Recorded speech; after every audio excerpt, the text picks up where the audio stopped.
Raise it up. Chat Pro. Save it for the show. What's going on? Welcome to the Hustler Casino Live pregame show. My name is DGAF. It's kind of a weird name for a grown man, but you know, there was a boy named Sue. Joining me, a very special guest. Gerry. Rob Perez, also known as Worldwide Wob. And what's your current Twitter handle?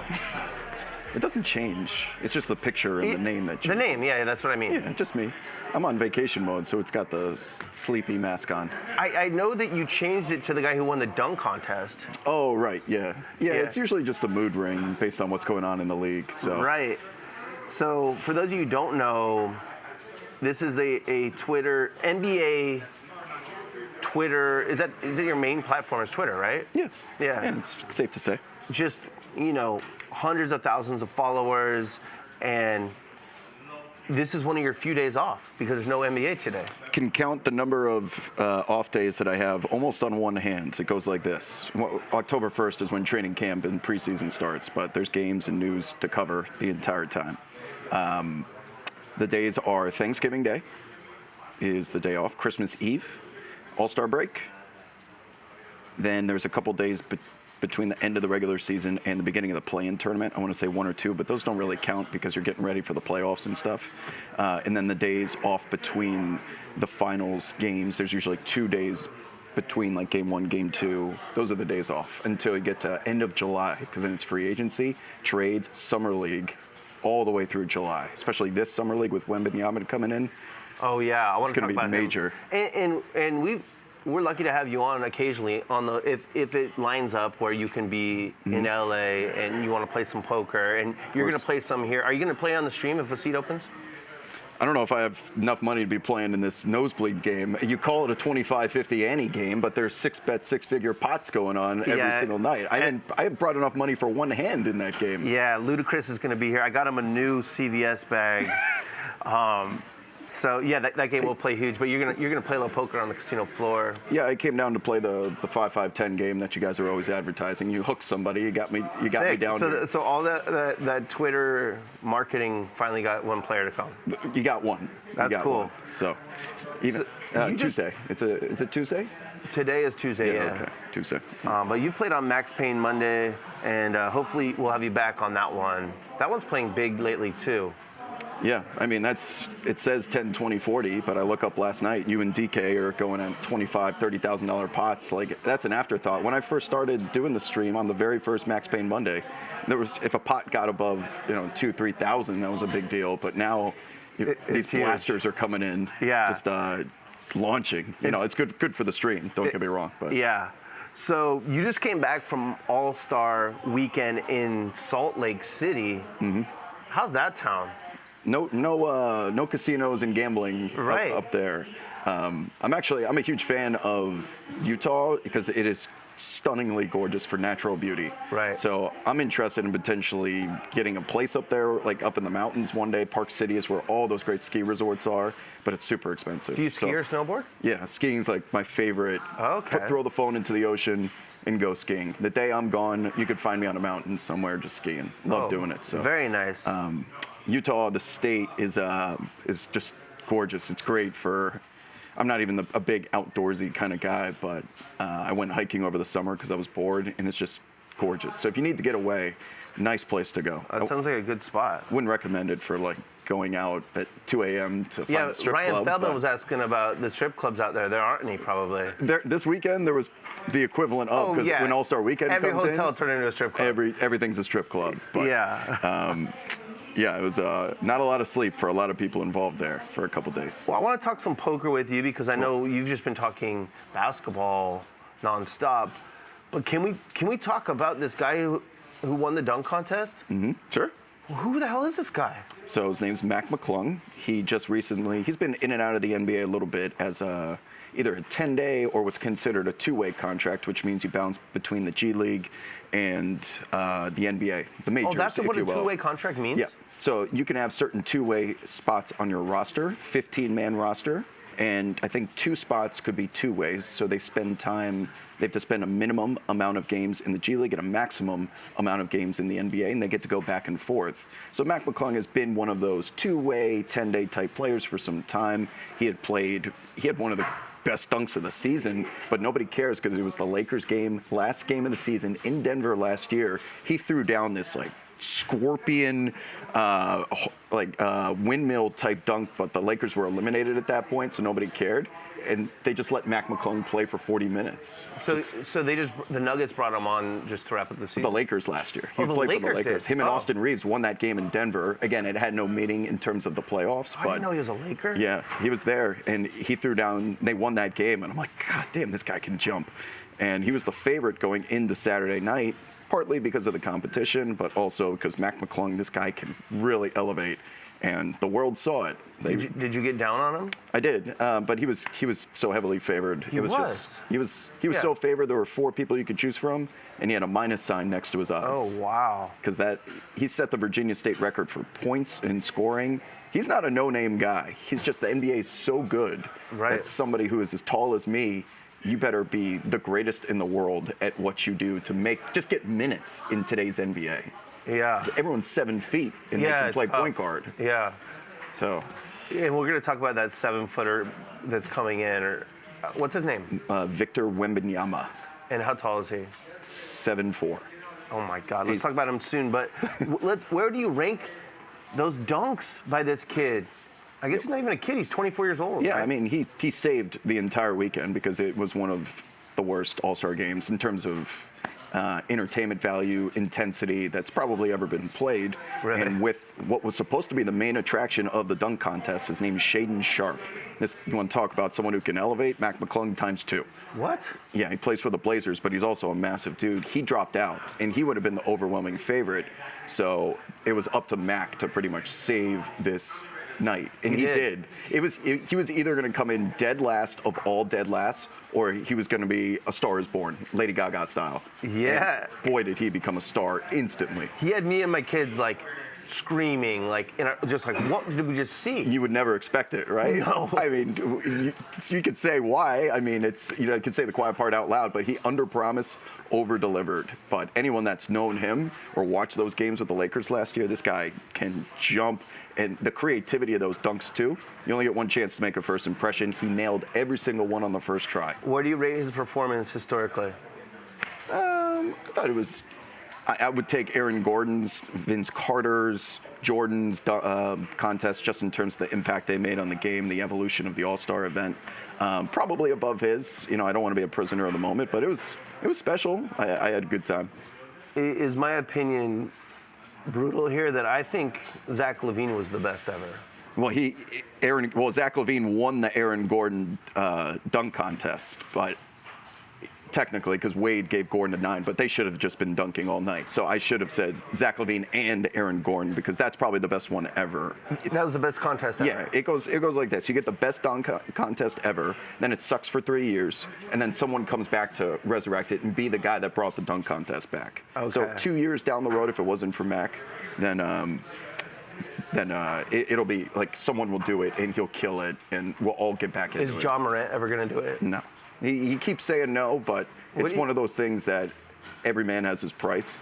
Yeah. And, LeBron never did it, but people want Ja to do it, and he keeps saying no, so the NBA's offer has to keep going up to get him to do it. Yeah. Okay. So that saved the All-Star weekend. I didn't watch the game. It was weak. The actual All-Star game? It was unwatchable. It was. It's just not. Who won? I don't even know. Team Giannis. Yeah. Team Giannis did. They did this schoolyard pickup before, as opposed to signing the teams East versus West. They're trying new stuff, which I'm okay with, but the game itself, just nobody tries or cares. So. Okay. Tatum broke the scoring record. Ryan tells me. It means nothing.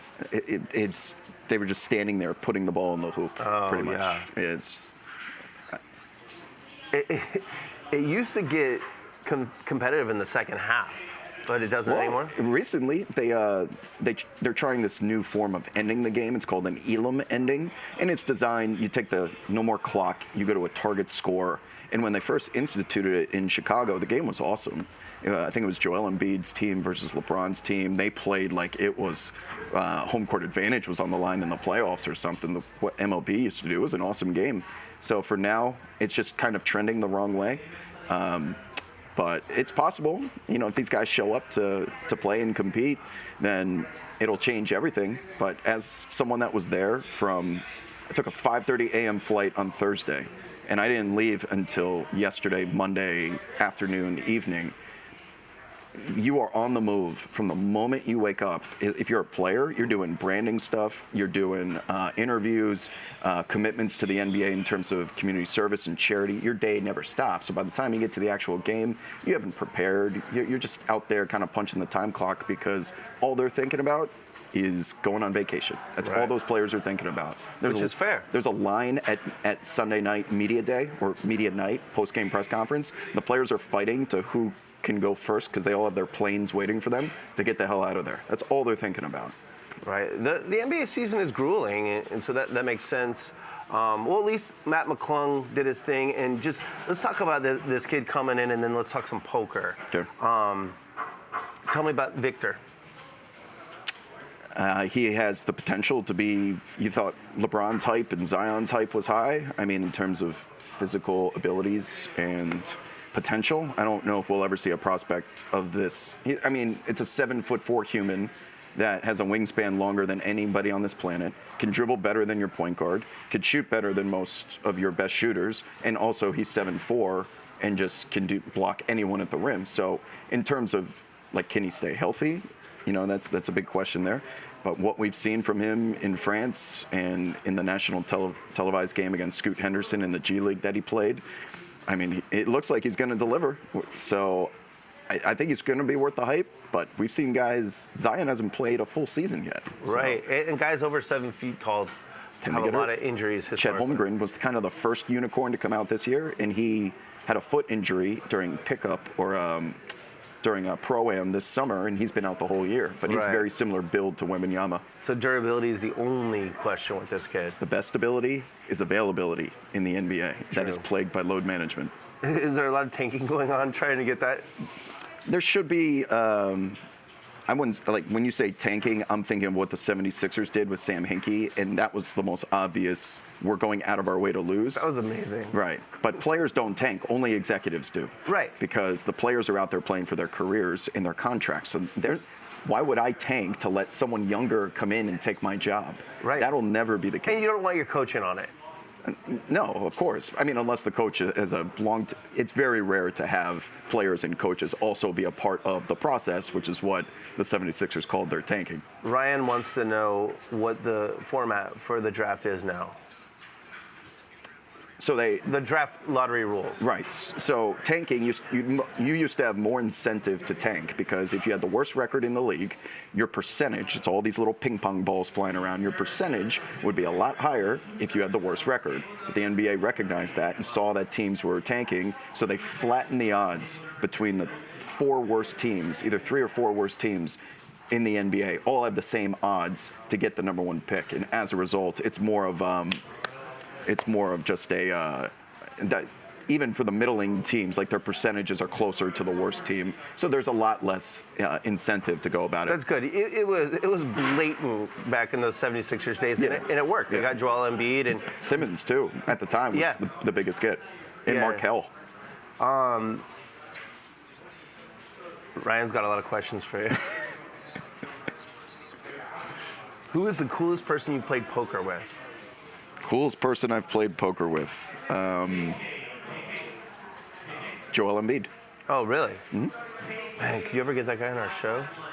I don't know him that well enough, but maybe. Like he's kind of a busy guy. You getting those NBA games? Those must be juicy. Yeah, we played somewhat mortal human stakes. I will say that. Okay. Because not everyone at the table is an NBA player. So. Right. Okay. So I don't know why, but I wrote an email to the commissioner a few years ago when they were doing all the tanking. What's his name? Adam Silver. Adam Silver. Mm-hmm. And I wanted to say David Silver, but that's 90210. Well, you're thinking of David Stern, who was before it. how's this idea? He didn't get back to me, shockingly. But I said, what if you incentivize teams to make the playoffs and they get nice bonuses, and anyone who doesn't make the playoffs has a fair shot, or that doesn't do enough to lift up the shitty teams? In terms of the draft lottery. I mean, yeah, if you don't make the playoffs, that's how you get into the draft lottery. So right, that's their incentive to lose, right. I guess. So, but like, making the playoffs should be a bunch of money for. Oh yeah, you get bonuses in your contract. Some players do if you make the playoffs. There's also things called BRI, which is basketball related income. So I think there's a cut for coaches, teams, and players that if you make the finals, you get bonuses because there's more ad revenue coming in and you're a part of that. I don't know the specifics of it, but there's definitely incentives, which is a big reason why people criticize and critique the media selection of who is MVP, who is first team all NBA, because that is worth millions of dollars to some players. And if you have some media guy that's like, he's MVP, and he's just joking around. Like, that's a vote that someone could have made millions of dollars off of if you did it properly. That's interesting. Yeah. Okay, so let's shift over to poker. Who else have you played with that you really had fun with in that world, the basketball world? I haven't played with that many players, if ever. It's just I'm a part of a game that someone's at. I've met. For the most part, my poker playing community is just the same people that you see on this show. I'm really close with Maria Ho, and she's introduced me to some games and some people. I'm thankful for all that because I'm always looking for a game to play, and it's my off day. I only get a couple of said before, I only get a couple of days off per season, and I like to spend it playing poker. So. Well, I appreciate you giving me a little of your time, and then we're going to get you in there. We'll swap you out with Jay Boogie. You ever watch him play? Every night. I'm watching every NBA game, but I could tell you every hand that happened last night on Max Payne Monday with the dude folding the ace-king offsuit and all that. So you watch, Hustle Casino Live is a regular thing for you.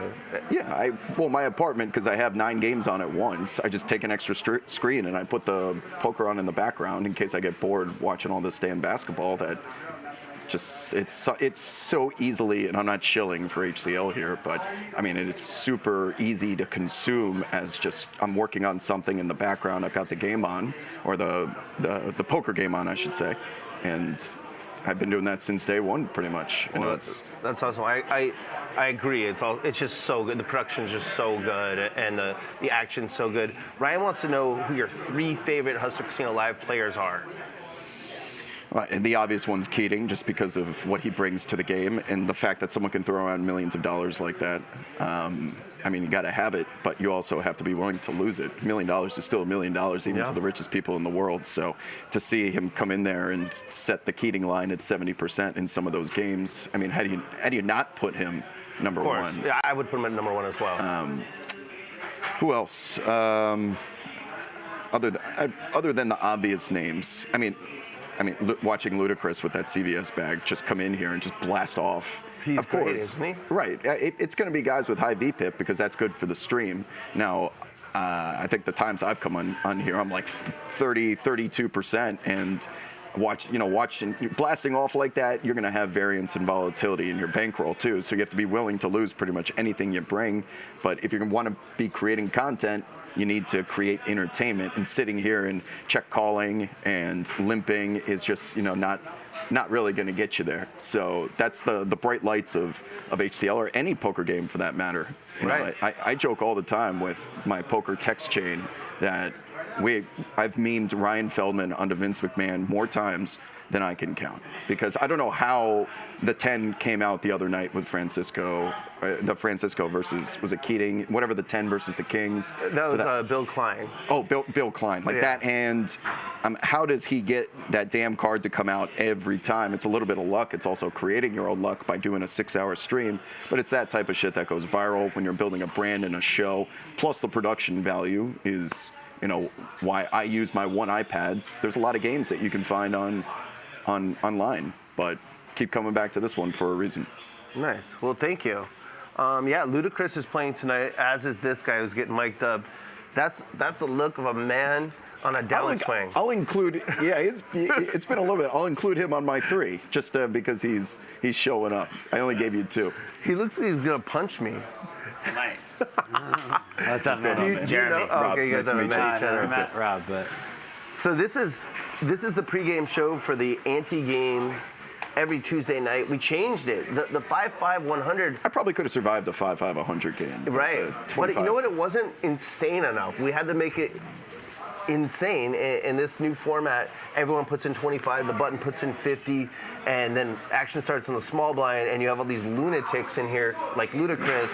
And this guy was crushing for a while. Jay Boogie, just a Tuesday night star, but you're on a downswing.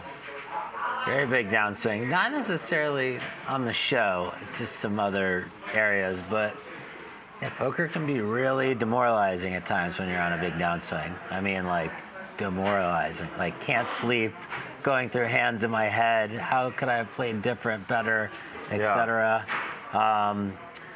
But yeah, I mean, we love it. We keep coming back. But you know what I mean? It's a tough pill to swallow when you're just really getting your ass kicked no matter what you do. Do you read the comments, Jay Boogie?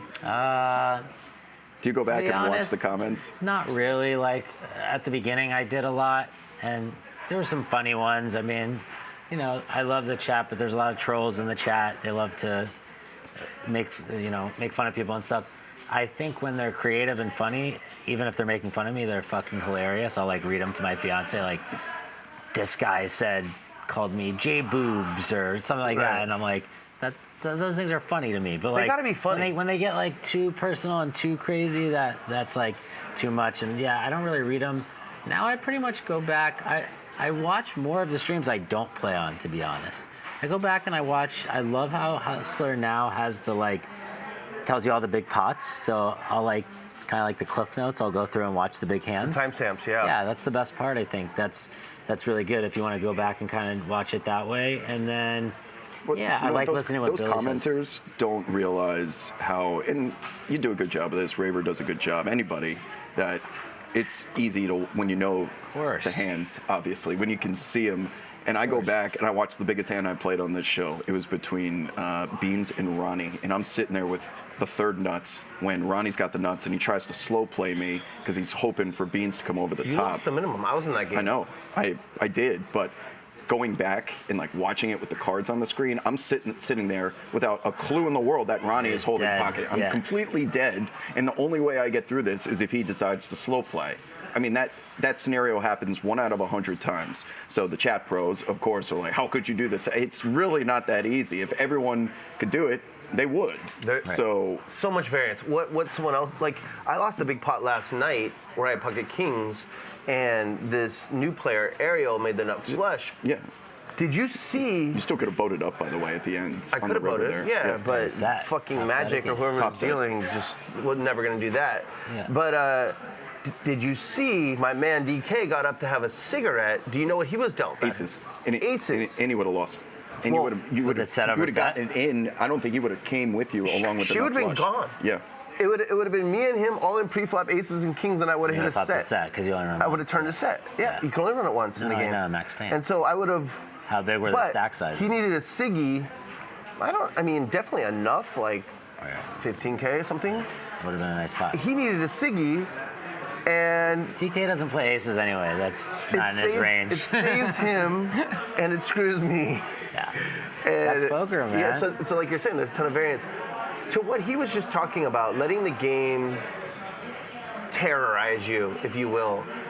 Do you play high enough to where it can really throw you off, or are you one of those people that manages that well and like you get it, it's a game, there's lots of variance, you can have fun, you want it to be worth something, but you're never gonna get tortured by it? Yeah, I'm not going to put myself in a game that if I were to, you have to show up with the amount of money that I potentially could lose all of this if the card. I'm not going to hold my money back in a situation that I'm sitting there with top set. I know I'm good, and then someone one-outs me on the river, and then your money's gone. There's like nothing you can do about it. So in a scenario that occurs for me, I have to be willing to walk out of here knowing that if I lose every cent, I can still wake up tomorrow and pay the bills and be. If you're playing with anything in life. You shouldn't be investing all your money in one stock, one crypto, one poker game. It's dangerous. People want to chase the dream like that. I get it. It's poker. Take a big swing from time to time. It's been done before, but if you're trying to do what you talked about, like being able to go to bed at night, I wouldn't recommend showing up with half your net worth to one game. No. Don't worry, I'm cut from your cloth.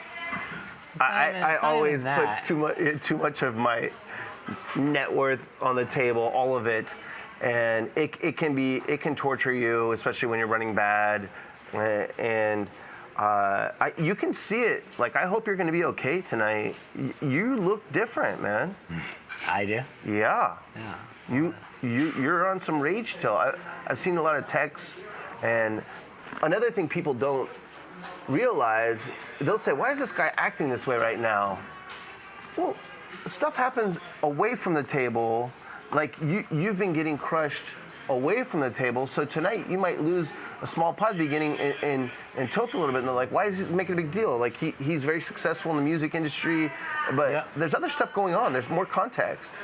For sure. And I tried, I had a really rough session last night, so I'm trying my best to just put everything behind me, Today's a new day. Poker's one long session in essence, but when you have those monstrous losses, and now I'm going to play a game that's smaller tonight than I've been playing, like, you have this thought in your head that you have to make it back kind of instantly, and that's just not the way poker works.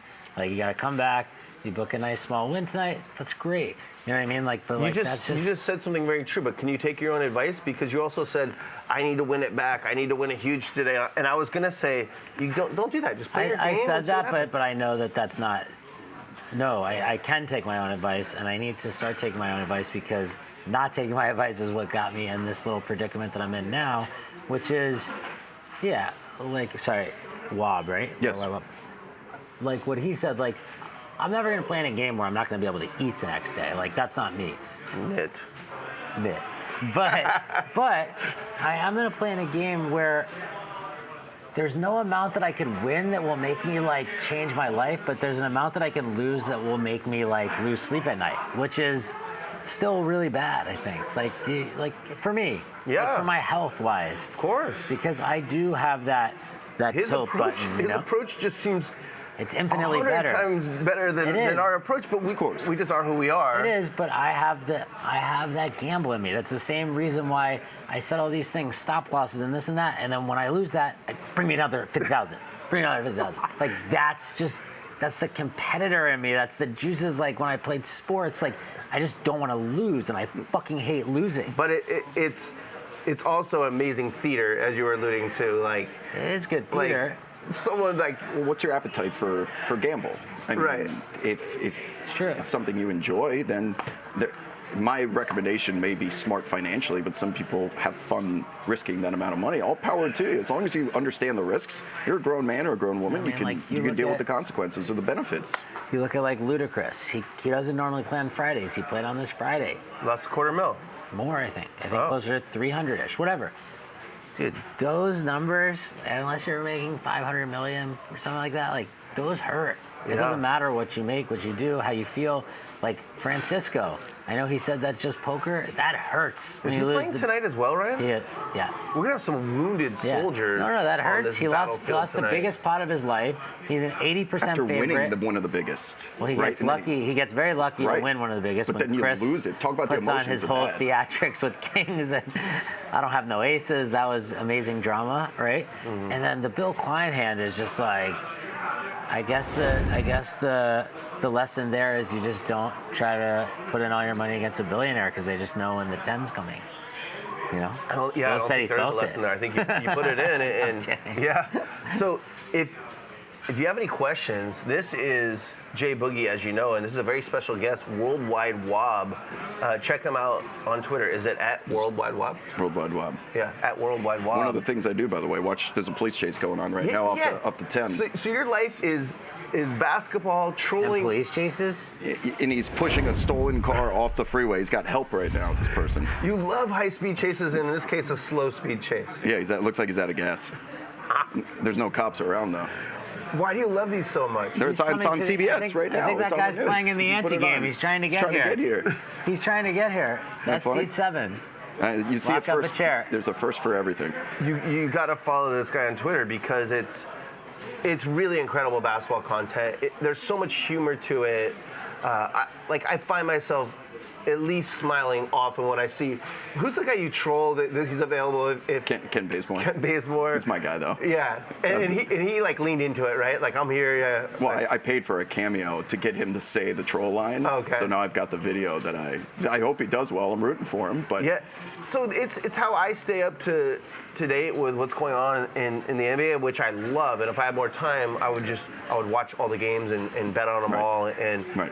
But you do it with humor, which is just so important, so fucking important to people, to everyone. And then you also do card chases. And what's the burrito drop? I don't know what that's about.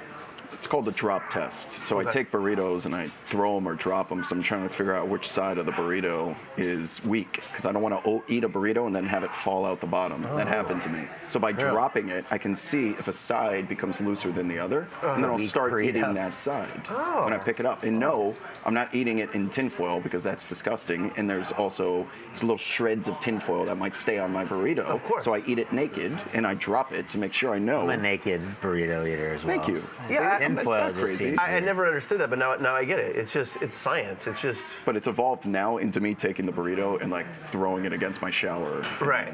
Because Where And a are lot you of getting these people are- burritos? Where's your burrito of choice? the West Side just got a place locally, and I take them. You're not going to like Chipotle, like you're getting No. like a good burrito Yeah, somewhere. local right? Good. local spot. Yeah. Nice. Do you live in LA? Yep. Yeah, West Side.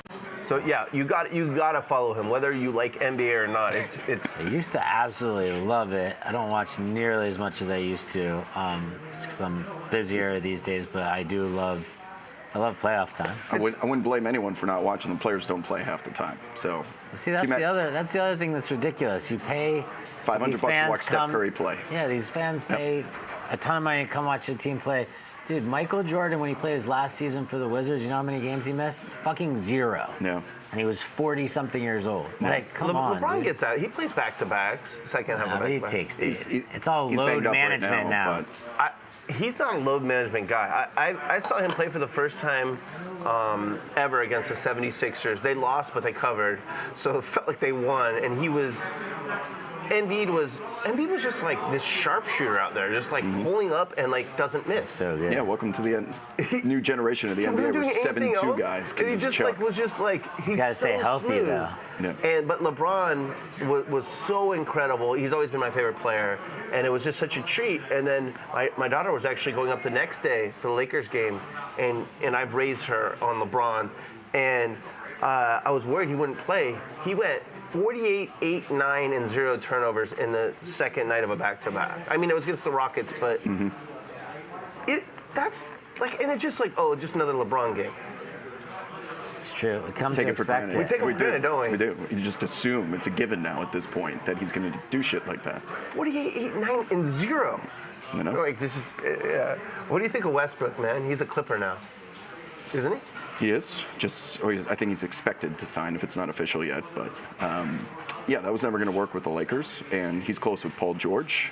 They were together in Oklahoma City. They have good chemistry. And as much as people hate on Westbrook, the player, he has extremely high value in the locker room as a former MVP. Players love this guy.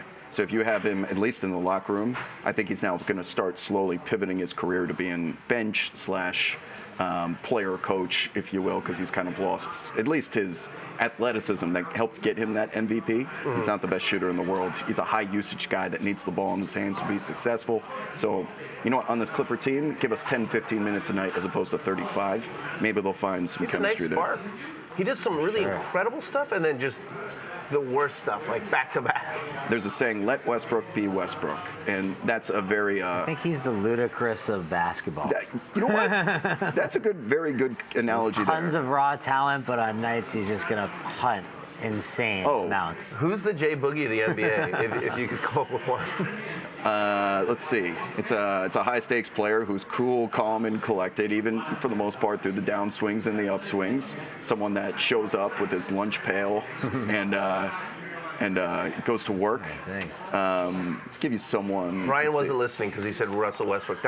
Luda is Russell Westbrook. Luda's Russell Westbrook. Al Horford. That's pretty. You know what? That man's been around for 20 plus years. Made multiple All-Star games. So that's not a bad comparison. I was going to go with. Ryan's saying Kevin Ollie. Ryan's just trolling us, right? Ollie. Yeah, I'd give him like a Kawhi or something, just without the stoicism. Nice. That might be what you needed tonight. But maybe not as like on the spectrum he is. Who cares? Channel Kawhi tonight. Oh, who cares, man? Channel him tonight. I would. He's a star. He's a beast. Doesn't get phased by anything. I mean, I never see him play. He plays like 3 games a year. Listen, I can appreciate when you get sucked out on in a 2-outer or something, as opposed to blowing up. Go for a little walk, come back. Get back to it. That's very. Walk away. Is there an NBA player that does walk-offs like Jay Boogie? Yeah, I mean, if they just got either dunked on or they're having a bad night. You know, what's a good example for him is R.J. Barrett. R.J. Barrett's on the Knicks. All right, he's not a perennial super. Not trying to diss you. R.J. Barrett is just very. He'll have a bad night. He'll be, let's say, 6 of 21 from the floor, but you could never tell that he's so just professionally just knows if I keep getting at it, I'll get through the downswings, which is just what you were in reference to before. Yeah. The guy also makes 9 figures, so he's doing something right. You know, 3rd overall draft pick. For sure. Yeah, that's probably more accurate for books now that I get to think about it. Ryan, we got to feed the chat pros. There's a bunch of them in there. Yeah, they're hitting that like button for us. If they have any questions for Wob or Jay Boogie, you feed them to me. I'll ask them. You know, this is the interactive part of this pregame show. And then for the second half, I'm going to review last night's session in depth, as I usually do on Tuesdays. How'd you do? I lost a little bit. I actually played the best I've played on stream in a long time, in my opinion. Yeah. I'm going to explain that in the second half. Just a lot of soft skill stuff. DK was having a really tough night, and one of my favorite things I did was not go for super thin value against him, right? You got to know when to let up, right? And then the new player, I went for it against her, and was able to win it. You made a hell of a fold against her, though. I mean, it was either her or the guy to your right. Made a small bet into like a $5,000 pot, $1,500, and you just sniffed it out. You had a really good hand too. Yeah, I had a flush. I think that was against Drew. I never. No. When he gave you the speech, I never saw his hand. He had the nut flush, I assume. Yeah. Did he flop it? I don't know if he had the nut flush. He had you completely dominated. Right.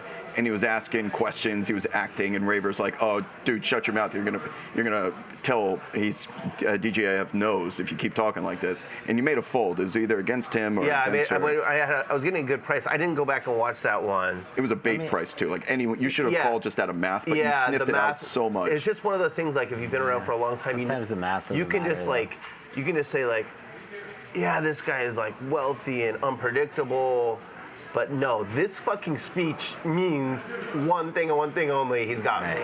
So I never saw the hand. I'm glad to know that he had it. It's you walk away from the table like, wow, I made all the right choices, and you lost all those hands. Yeah, and then you have to like, should you feel good about being out $5,000? So here's what I was going to ask you. So let's say, do you feel better when you know you played an amazing session and lost, or would you rather win and not play well? I'd much rather win and not play well. Really? I'll deal with it I know, after. but like, but in your head, are you saying like, when you don't play well and you win? So I'm in the process of making a comeback in life. Yep. Financially being the main thing. Look at this guy. What's up, Francisco? And so for me, the money's way more important, and I don't take pride. I was a poker pro 20 years ago. Like I don't. But you still like to break down the hands. You do sessions. I do. Like you I still do like to. No, I know. I don't. Yeah, no. For me, it's just about trying to come up, and I like to put on a show. I take pride in doing things correctly. I really like some things I did that weren't technical last night. And I'm gonna talk about those in the second half. But no, you're the same way. Give me the money. I'd rather get it in horrible and win much rather than get it in good and lose. Of course. Yeah. At least it helps me I sleep didn't- at night if I know I made the right choice, like the Ronnie hand I talked about before from a long time ago. Right. I went to bed, even though I lost probably a third of my stack. I should have lost it all. Right. And Yeah, I remember that. I don't remember the. Was it set it's up like a $20,000 pot. Yeah. Too. It was a gargantuan pot. Was it set up or set or trips against a boat? My boat versus Ronnie's boat versus a straight and a flush for beans. Wow. And he had us all beat going to the river, beans. And I was probably punting off, just making the pot big. I probably had like one you pair came or in something. at some point. No, but that's what was I gonna say? What do you think of this? When he's having a rough night, and one time he got stacked as his food was arriving, and I said, oh, it sucks when you have to go over there to Rebuy Corner just to pay for your meal. The chat pros love you, man. They'll send $2 for Jay Boogie's meal. Nice. I don't know where the money goes, but it's just so great. They send it all the time. I love that. Yeah. That's awesome. There should be a communal. If you get doom zoomed, you should get a free meal out of it. I think. I gotta give you credit. You're the one that called it the Doom Zoom. Yeah. That's exactly what it is. You know what, I think I might hold the record for most Doom Zooms features. I can feel it. I can just feel it, like the Feel the camera coming camera on my just on face, you. and like When you make a bad fold, when you make a bad call. sometimes Ryan will do get like anything. way in there, like you can see your pores. I've been in a production booth before. Who's on the actual stick with the zooming in? Is that Ryan Ryan or Ray? Feldman. Okay, so Yeah. he's the master. I know he's worked in production before, but it's biggest so troll in the dramatic. world. It's Yeah. such a nice Let's little. be careful not to let's go call him a closer. master at anything. Let's not stroke that ego too much. You He's know not- the who Doom Zoom. You know who he loves the Doom Zoom the most, right? His partner, of course. Yeah, Like he of just course. loves it. Oh, like Nick. Is Nick playing today? Is he coming back? I don't know. He's a great doom zoom candidate because the chat, of course, is. Nick's on break. Ryan, what's the lineup today? And do we have any questions from the chat for these guys? Okay. I have a question. I'm curious as to what do you think HCL looks like in, let's call it, 2 years? I was having this conversation the other day that I think the brand will get big enough that you guys can do a traveling roadshow and you can employ, let's say, Bugs or Francisco as talent, and you can take it on the road and have, of course, there's legalities behind the actual poker version of it, but is there a world that this becomes like a tour? That's an interesting question. I don't know what I'm allowed to say. I've talked with Ryan about his vision, and it seems like a really good one. And Oh, company man, I see. Very nice. Ryan, you do. I don't know if I should say it, but No, you would don't- love don't the answer. spill any secrets, Off but the that's camera- just my guess. Off camera, I'll tell you, and it actually, yeah, it's an answer that you would that might like. It click makes for you. sense, whether that's the For case or me, not. I think we're definitely building out content, and I like that. A lot of people get off work, or even while you're working. Somebody gave money for Jay, man. Jay Boog's dinner. $9.99. Thank you. Who's that? So Avi Schreier is a very Definitely a generous. nice Jewish brother for sure. Sending knishes. I appreciate that. And Nick McDonald sending money for your dinner. All right. You know what? I'm very bummed because I'm down a lot of money, but I'm still going to give away 2% then. Fuck This guy's it. the best. Breaking All news. right. Breaking news. Breaking news. Worldwide Wob broke it first. 2% going to the chat pros tonight. Pay back the knishes, and I am going to crush tonight. I'm calling my shot. I was supposed to crush last time until Francisco is right there, calls 20,000 with ace-10 offsuit, and it just comes ace-high when I have queens. Hey, you play against a pro. It's called cutting a promo right there. You know? Yeah. Pros always get there. I see this thing in 2 years. It's felt like a rocket ship since day one. I was here from when you were loading up the gas tank. Yeah, and I just got. It's the biggest bink in my professional life by far. Just Ryan saying you want to be a commentator, and I had no experience. I had done it. I had been a co-commentator one time, and that was it. But because my podcast, just a labor of love for so many years, he's like, and he knows that I've been around.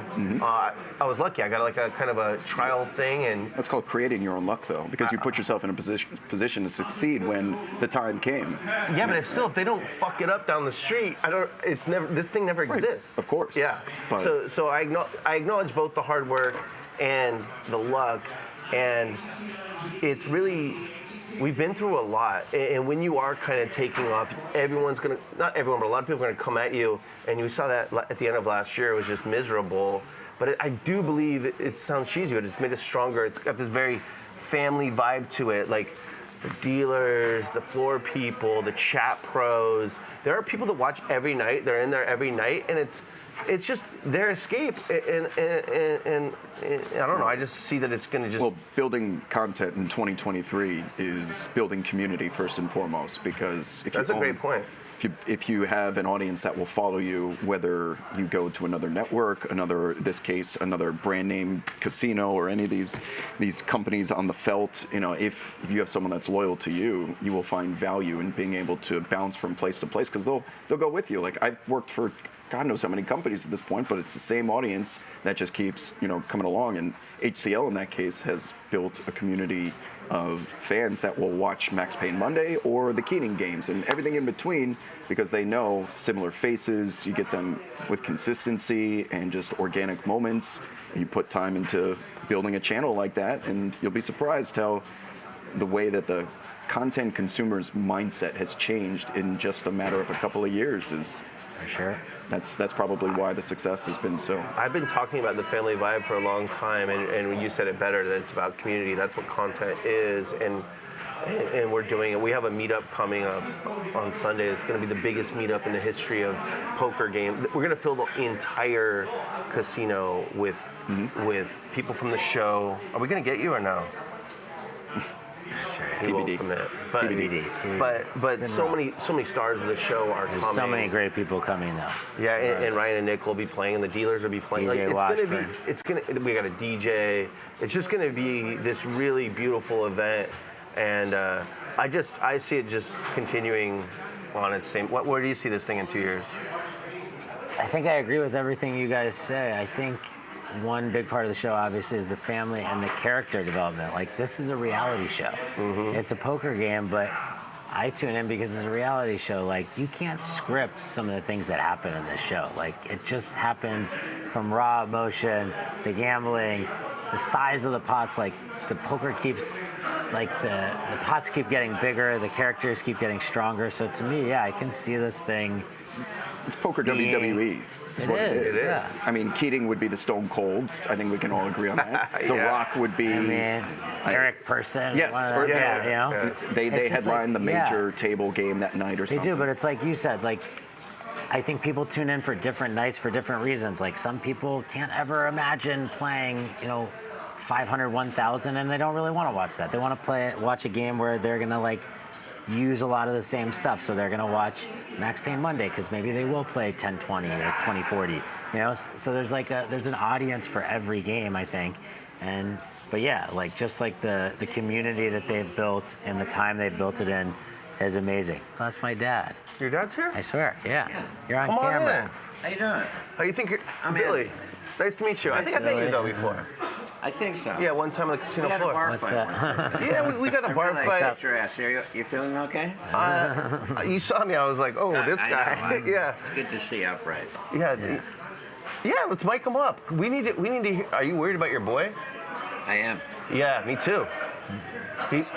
We're gonna mic you up if you don't mind. We'll put you next to him. Okay. Really? I wasn't planning on this at all, but okay. This is an intervention, just organic. That's great. No. That's not what I need right now. Before a poker game is an intervention. Hey, Nice to sometimes meet we you. get what we don't need. This is Worldwide Wob. Or Rob. Rob works too. Nice Hey, to Rob, meet you. I'm Andy. Nice to meet you, I like Andy. Worldwide You too. Wob. He's famous on Twitter in the. Do you watch the NBA much? Used to, once upon a time. He doesn't hear well sometimes. They ask if you watch the NBA a lot, I do. but Oh, he's sweet. like an NBA That's his life. connoisseur and Yeah. is. Kyrie a and- good fit down in Dallas? Well, they're 1-2, I think, since they started playing together. Jared said. Yeah, He asked he's if the perfect Kyrie is a good complement. fit in Dallas.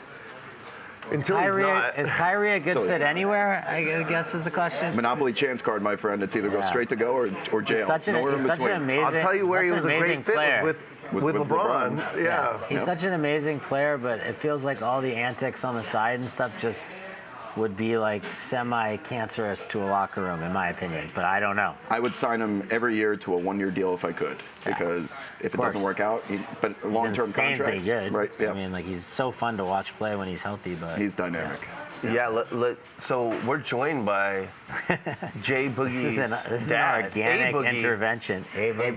No, A-Boogie. D-Bugs. They call me We call him D-Bugs for Dad D-Bugs. Bugs. Oh, Dad And Bugs. my brother's Ben Bugs, and I'm J Bugs. There's a lot of bugs. There's a lot of bugs. So I asked you, are you worried about your boy? He's been going through it playing poker, and he's going to play against a bunch of savages tonight. Ludacris, Francisco the Pro, many others. Are you worried? Do you wish he was taking a few days off, or what do you think? It's a good question. I don't know whether to answer it comically or Comically is always seriously best or- on our show. You know, it's his money and his life. You know, go ahead and do it. But you know, I feel in many ways responsible because I've been a lifelong pervert. No. Pervert? Yeah. No, I mean poker player. Degen, and yeah. Other bad habits. We call them degens, degenerates. DJs, yeah, degenerates. And I'm afraid I may have passed along that gene, and that troubles me. That's okay. You pass along a good stuff as I well. did, though. Good point. No joke. He's the favorite on this night on Tuesday nights. People love watching his nemesis Ludacris, but they love him because he shows his emotions, and Yeah. hopefully tonight those emotions will just be happiness. I hope so. Yeah, I think they will. But I get text messages from him when things are going poorly, and he'll call me and we're similar where we go on tilt and you can't even see straight. Right. And many people will say, "Oh, maybe take a few days off. Take a week off." You sure that's not the Coronas? That bucket you had over there, Yeah. the C straight part? Yeah, well that That too. plus tilt equals That too. radio yeah. blur. Maybe Yeah. you need some Coronas tonight. Probably not. But Yeah. the funny thing about it is, I'm an open book though. I call all my friends. I tell them about it. I tell them the hands, whether they want to hear it or not. Yeah, They no, like- sometimes they, like, I have get to off hear work it. after 12 hours. Billy, and I'd I be like, called Billy after the show. I'm like, can you believe that fucking hand? He's like, I know I'm gonna get a call from Gerry Yeah. after the show about this hand. But yeah, I also find that like as poker players, and you need to speak to other poker players that have been through it. If I course. tell somebody else who doesn't play poker, oh my God, you're not gonna believe this and that. Oh, like what does that even mean? Like I need to talk to somebody who's been through it, who knows, who's Yeah. had a big loss, who's coming back from a big loss. Like I'll be honest, on the way here, I had an hour-long conversation with Mike Mattisau. Oh, On the okay. way here, the entire drive With here. Mike the Mouth. Oh my God. Yeah. And he gave me a lot of really good advice, to be honest, did? because Okay. yeah, I know that's hard to believe coming from Mike the Mouth, but the guy's been playing poker for. through it? He's, Is that who you would go to? I mean, but here's the truth, Billy. Honestly, Life coach? Yeah, I Not a life could coach. think of a couple, but not a life coach, before. but he's been playing poker professionally for 26 years. It's the only job he's ever had. He's to Right. make money. He's never done anything else, and he's made a lot of mistakes, and he's learned from those mistakes, whether he's repeated them or not. That's like the only thing that I think, or one of the main things that poker players have to do is, when you make mistakes, you have to learn from those, correct it. That's all you can do. That's all you can do. Whatever happened yesterday happened, and it's done. So how are we going to move forward? You know, so like that's what I'm really working on, and I think I'm going to improve on. Do you ever do focused breathing? This is a serious question. No, not really. Really that- helps. Do you yeah. do any sort of meditation? No, you're too zen anyway. You don't do any focus breathing. focused breathing, like Yeah. during poker or after poker. Anytime you're not feeling great, you do. It's like a. I'm for sure needling you if I see you doing focused breathing during a hand. I do it. Oh, I mean, just because I don't want to like flip over the table, so I just like. That'd be good for the stream, though. I know. There's a wrestler named Biff Busick. Do you know who that is?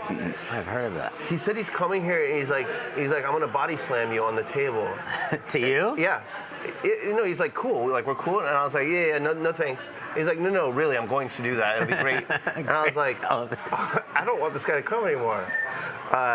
D-Bugs, what are you playing? Are you gonna play on the casino floor? Yeah, I play the game right here to keep my eye on Gerry. The 5-5-10? game. Oh, yeah. They're holding the seat for me. D-Book sits down with the crushers, man.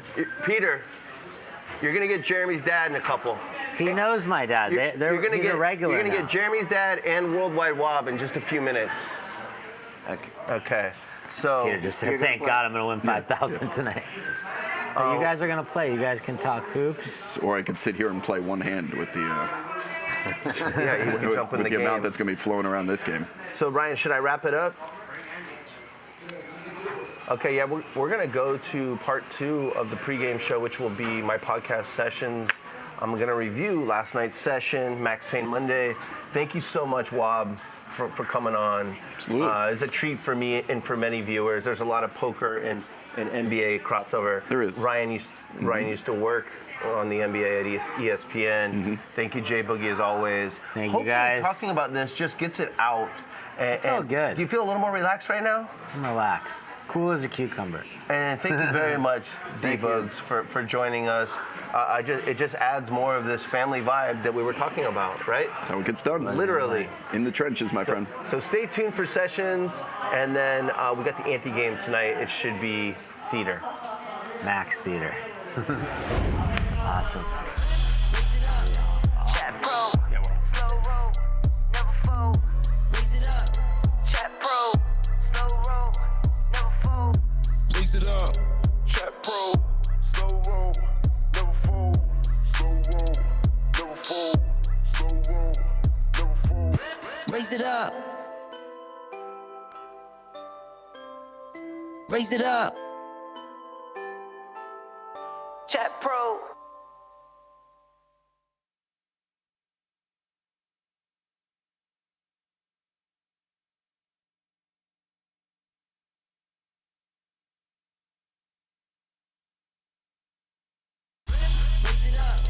Chat Pro. Slow roll, never fold. Raise it up. Chat Pro. Slow roll, never fold. Raise it up. Chat Pro. Slow roll, never fold. Slow roll, never fold. Slow roll, never fold. Raise it up. Raise it up. Chat Pro.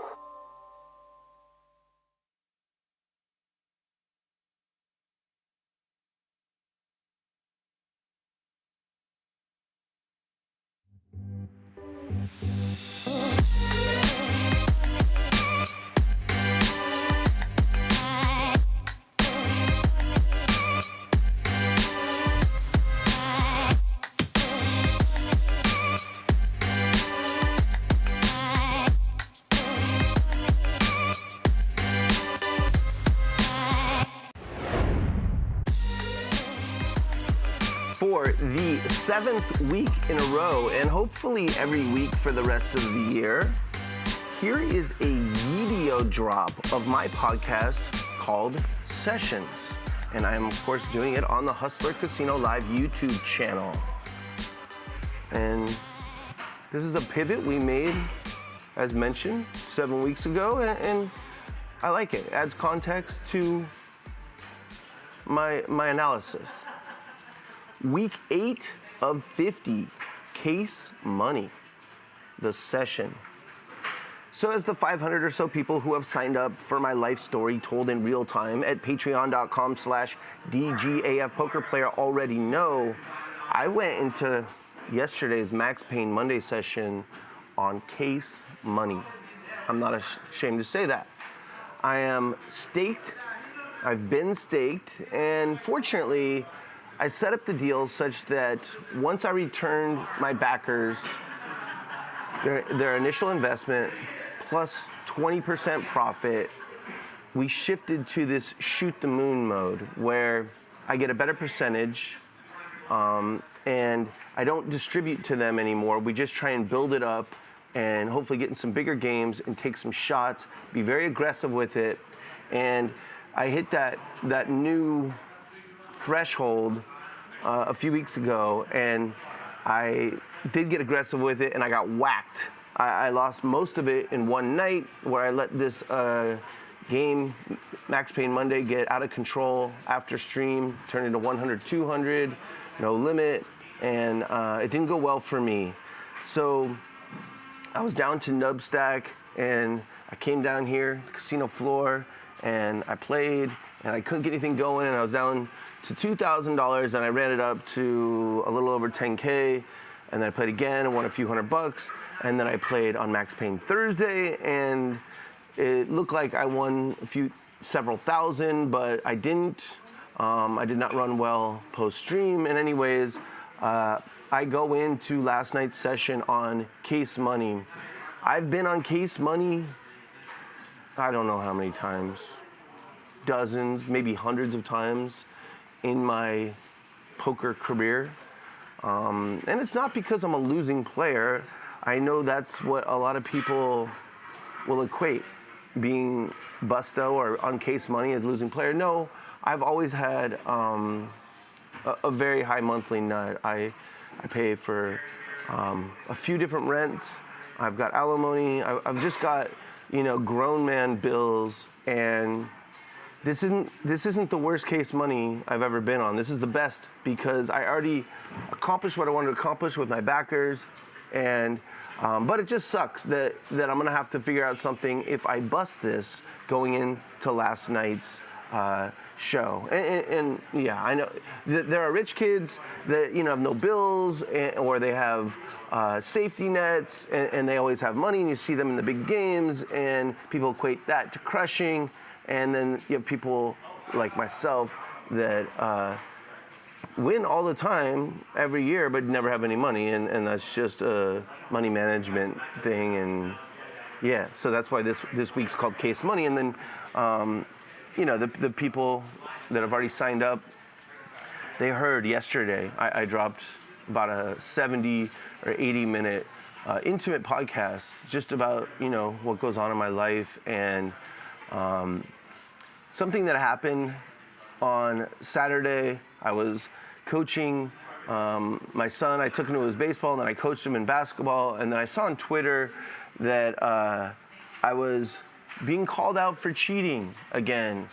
And someone named Dahl, who I remember from 2+2, saying, even tagged me in it. Like, I prefer that they keep this nonsense to their own little conspiracy theorist circles, but they tag me, and because of what happened last year at the end of the year, being wrongfully thrown under the bus, I get triggered, and I just wanted to say, like, just because you don't understand something, you do not get to make reckless claims. And someone in the gambling world, the poker world, your integrity is everything. And I've always been a degen, but people trust me because I've never done anyone wrong. I would never cheat. And so you see something like that, and I just want to say, fuck you, if that's okay. It's really funny because I've been in poker since before the boom, and I started writing on 2+2 about a different way to play after I learned the hard way of, I used to show up like a Tommy Tryhard at the casino every day, and I crushed, and everyone thought I was the best player. And this was 15, 16 years ago, and they didn't want to play with me anymore. And it wasn't because I was smug, but it was just because I was trying too hard. I wasn't giving any action. I wasn't making it fun. And I had to move from San Diego to Vegas because I just needed a bigger pond, as the regs told me at my local casino, Ocean's 11. And I learned a valuable lesson that people don't want to be sniped at a poker table. They want to have fun at a table. They don't care if they lose, if they're getting something from it.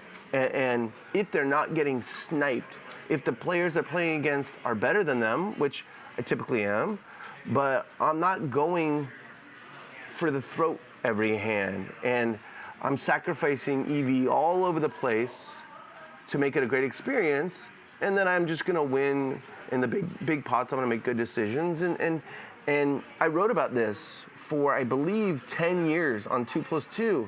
And people said, nah, you can't, like, that's not how you do it. You can't make money. And I said, no, you make money long-term by being good for the game. It's ironic, but you do, because I learned this. I learned how to go from a fucking grinder to someone who's fun to play with. And this old school grinder in Vegas told me in 2008, he said, you're the first person I've ever met that absolutely crushes the game and is absolutely amazing for the game. And that was the highest compliment I've ever gotten as a poker player.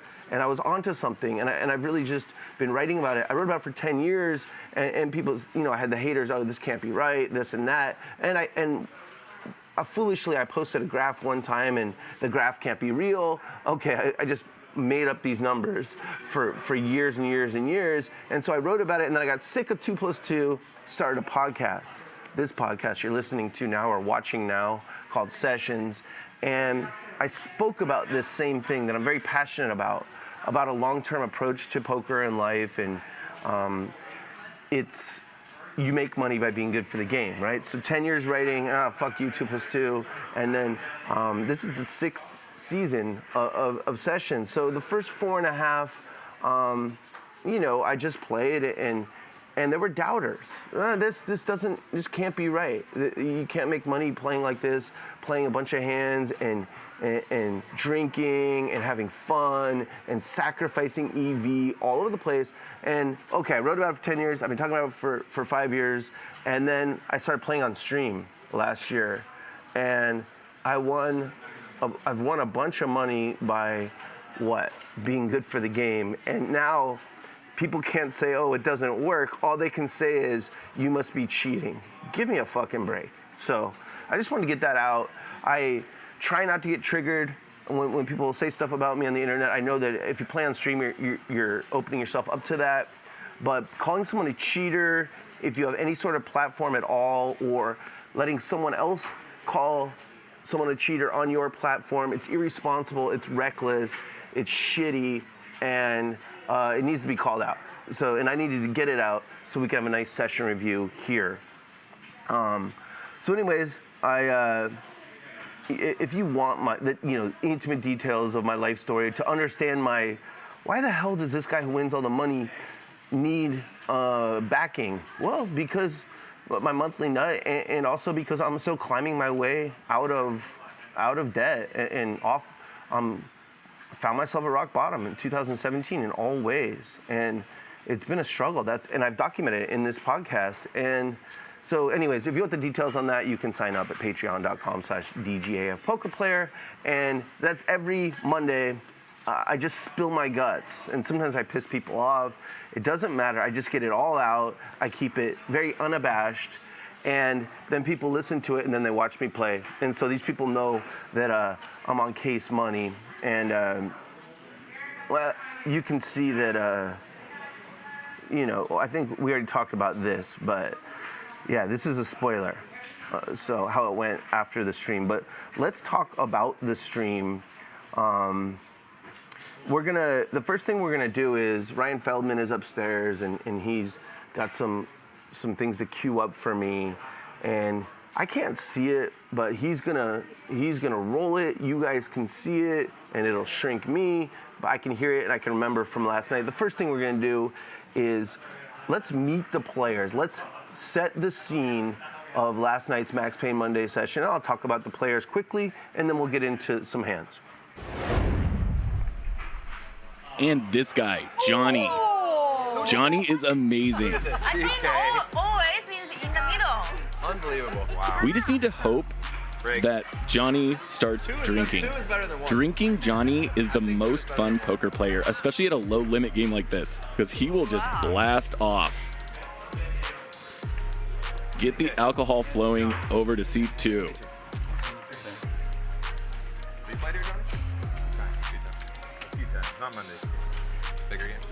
Sashimi, at Sashimi Poker on Twitter and Instagram. You know how you can make her day. Give her a follow. I got lost too. Welcome back. Nate Hill, pro gamer with FaZe Clan. 20K, right? What did I have? Should be. Where's Tom? Yeah? You're all in. He needs no introduction. He's the Max Payne Monday GOAT, greatest of all time, DK. And then did he tell you the last? The only thing serious about DK's game here is how high is his VPIP going to be? He told me he's going to break the Keating line. That's 70%. And he said he's going to have no problem.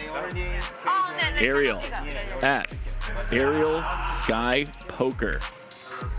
Okay, you know when she has poker in the Twitter handle, she's probably pretty serious. It's her first time playing. She says she's here to gamble. Here's my guy, Michael Guy. You're just excited. Really? It's a little hot. M Guy, the man on Twitter. Last time it wasn't hot.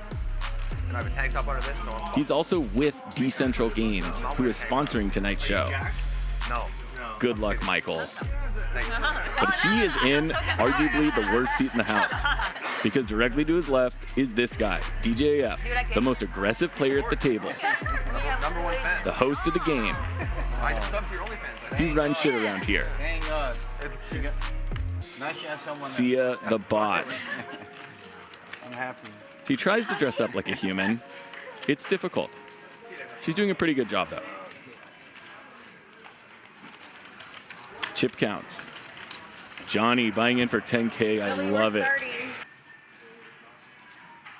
Okay, so that's the lineup. Also joining us in the 1 seat, just a few minutes late, is Drew, Crazy Drew, someone I go way back with. Played with him at Commerce back in the day. We didn't know each other. We were just people who would see each other at the casino and have fun, just kindred spirits. He's a very successful man in Los Angeles, and he's just someone I like being around. I like when he says, "Can I play on the show?" And I don't know if he's going to bring a ton of views, but I think he's good for the show. And selfishly, I am putting people in the game that I like, and it's kind of selfish, and it's also I want to cultivate on this Max Payne Monday a really fun game. I know it's called Max Payne Monday, and I think it's gotten a little out of control. It's not an asshole game. It's a very fun game, a very friendly game, very social. This is me trying to share with the poker world what I've been doing since 2008, is turning every poker game into this Max Payne Monday. And so you start out with being friendly to this, but it's got to be competitive as well. There's no fun in soft playing all the time. So it's got to be competitive, and one way to keep it competitive and to stoke fires and to keep it light is to slow roll occasionally and to throw some needles occasionally. But it's all with love, if that makes sense. And so, Drew's a good fit in the 2 seat. Johnny Steven, someone who plays in the bigger games here on Hustler Casino Live and has several times and wanted to play on Max Payne Monday. Guess what? You build the most fun game in the world, perhaps. Everyone wants to play it, including people that play higher. And I've had many a fun night with Johnny. And yeah, that's an easy choice to get him in. The 3 seat Sashimi. Someone last week, Ravreby said we created a monster with her. We kind of did, just being honest. She was very shy and she became a character. And then I believe she took it too far, and it's not, I don't say I believe she took it too far because she was annoying me, but she was starting to irritate the key players in the game. I want to bring people from other industries to the table, and I want to bring non-pros to the table, and she was starting to irritate them. And I joke about it in my hype videos and whatnot, but I don't want to I don't believe in throwing people away. I think she has a good heart, and so over the weekend, I had several long talks with her about let's reel it in a little bit. Let's let the game breathe. Let's not be relentless on people, and let's not piss off the important players, because as the host, then I'm going to get enraged, and you've seen that in previous weeks. But she's still a star of the show. Hopefully she's just reeling it in a little bit. In the 4 seat, Nate Hill, a streamer, I think it's called FaZe Clan is what he streams on. He plays Fortnite.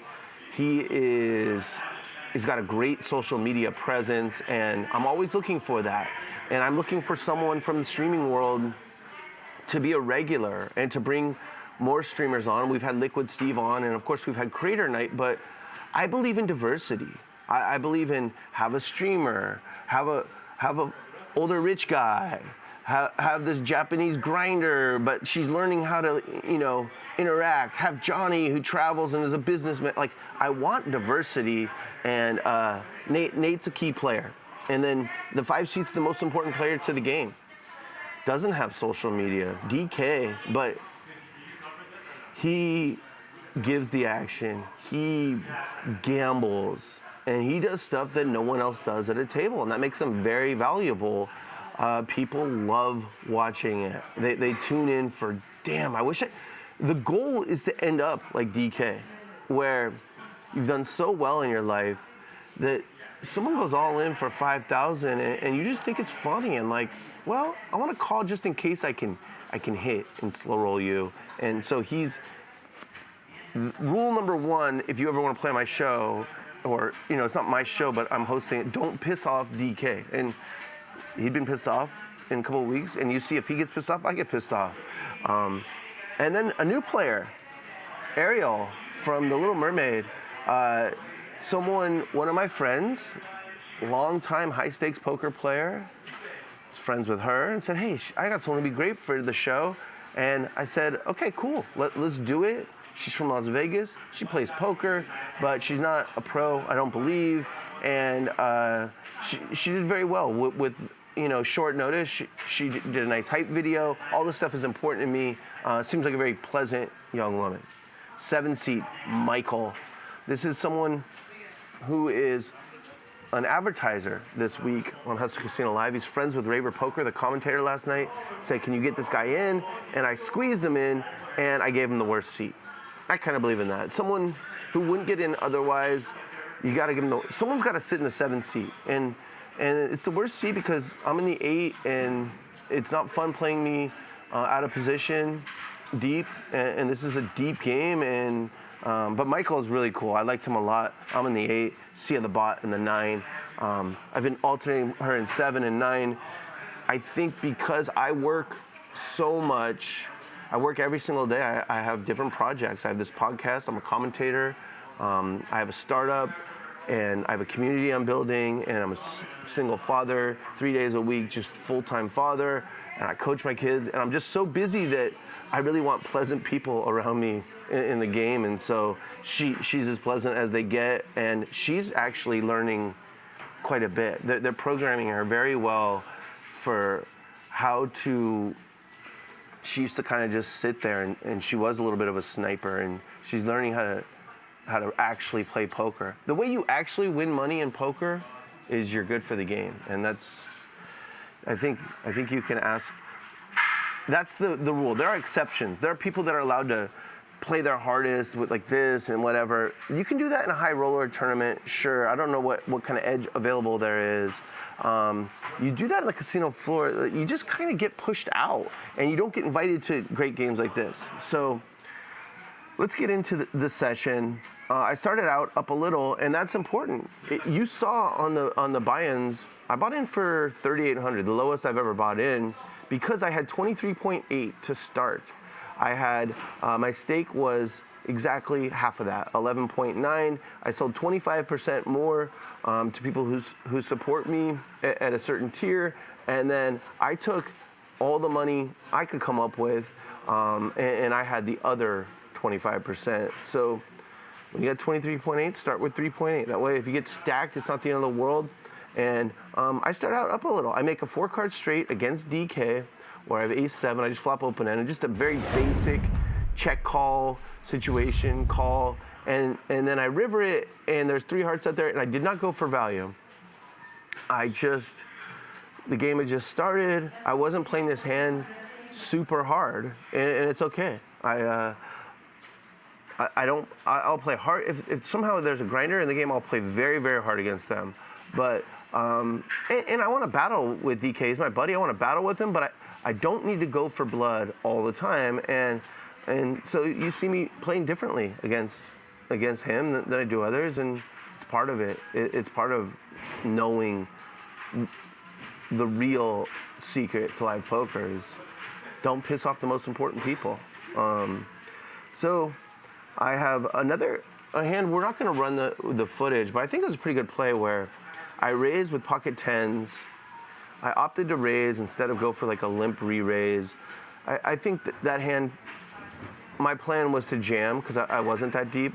Jam if I got 3-bet, and I didn't. I just got a bunch of callers, and it came nice, very nice for tens. 9-4 deuce with a flush draw, which is beautiful. And there's a bunch of people in, and I was second to last to act. So if I check here and then Drew, the last person to act, checks, that's a travesty. I'm giving everyone with overcards that would fold if I bet a free card. But if I bet, a bunch of them are going to call, and then I'm going to be playing multi-way on the turn, and a lot of cards can kill me, and it's going to be confusing. I would normally bet, but here is what makes me good at poker is I'm hyper perceptive. I'm so sensitive that I just sense little things. Phil Hellmuth calls it white magic. I'm not staring Drew. I just glance down there, and just something about him looks like he wants to bet. I'm going with this read. If I don't have this read, I'm betting. It would be a huge blunder to not bet. But I have this read, he's gonna bet, because it's 9-4 deuce, and that hits his range pretty well, and you have pocket pairs, you have a 9, and I have 10s, and he bets 500, sashimi calls, beautiful. If I was wrong, that sucks, but I go with my reads when I'm playing well, and the read was he's gonna bet, he does, I go all in. Oh, am I gonna fold out top pair? No, I'm not, because I go all in all the time. Sometimes with no equity as a bluff, and most often, with a draw, or I have it. So just a bad situation for my opponent, but you think a wealthy guy is gonna fold to that all in for a few $1,000s? No. And it folds out all the other equity, and now we're all in, and I have 94%. And I don't know who is dealing, Magic or Tawny, but even they couldn't mess that up. So I get a nice pot there. And things are going well early, and I'm playing solid for me. I'm giving action. I'm always going to do that. But I'm playing pretty solid for me. Here's another hand that I think is just a good exploit in live poker. I call with 9-8 multi-way, and it comes 8-5-4. I'm out of position. Just lead. Is this super balanced with bluffs and monsters? It's not. I'll just let you know it's not. It's almost always just what it is, top pair. A hand that figures to be best and needs to protect right now. And Johnny, the preflop raiser, if he knows this, if he's watching this next time, he can try and, combat that, right? He can try and float or raise, but if he raises, that's not going to make a ton of sense because this flop favors me so much, and maybe I should balance it. Who cares? I don't care. I don't balance in live poker. This is just a very good exploit. Like, in theory, it's bad to not be balanced. In practice, it's fucking great. You don't waste money balancing, and you accomplish exactly what you want to in this hand. You just bet your top pair, and you fold out all the equity, and you win a nice little pre-flop bloater, right? So things are going good early on. Sashimi gets out of line in a good way, in a very good way. Not, if you noticed, at least at the start of the show, her behavior was fantastic. Her etiquette, whatever you want to call it, her table presence was fantastic. She was being funny. She was smiling a lot. She was not being relentless fucking attack dog.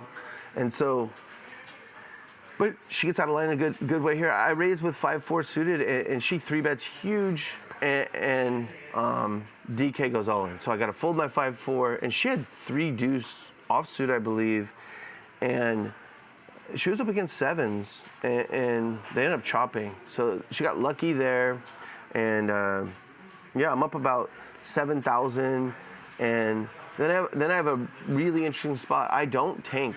I play very, very fast in general. All the trivial spots, I play fast. If you ever see me tanking, it's because I've come across or I've come upon an interesting spot, if not a tough one. And that happened when I had pocket sevens, and I raised, and it came around, and I think DK 3-bet, and Ariel called cold, and I just called with sevens. And when it got back to sashimi, she jammed. I had opened, there was calls, she just called on the button. I don't think she's slow playing any monsters in that spot. So I don't think this jam is balanced at all. I think it is. The first hand that came to my mind was ace-4 suited. That seems like a hand, and that was the hand. Obviously, you play against the range, but that's the bulk. That's the first hand that comes to mind. So yeah, she can have pairs. Could she have nines or eights? Would she be jamming right here?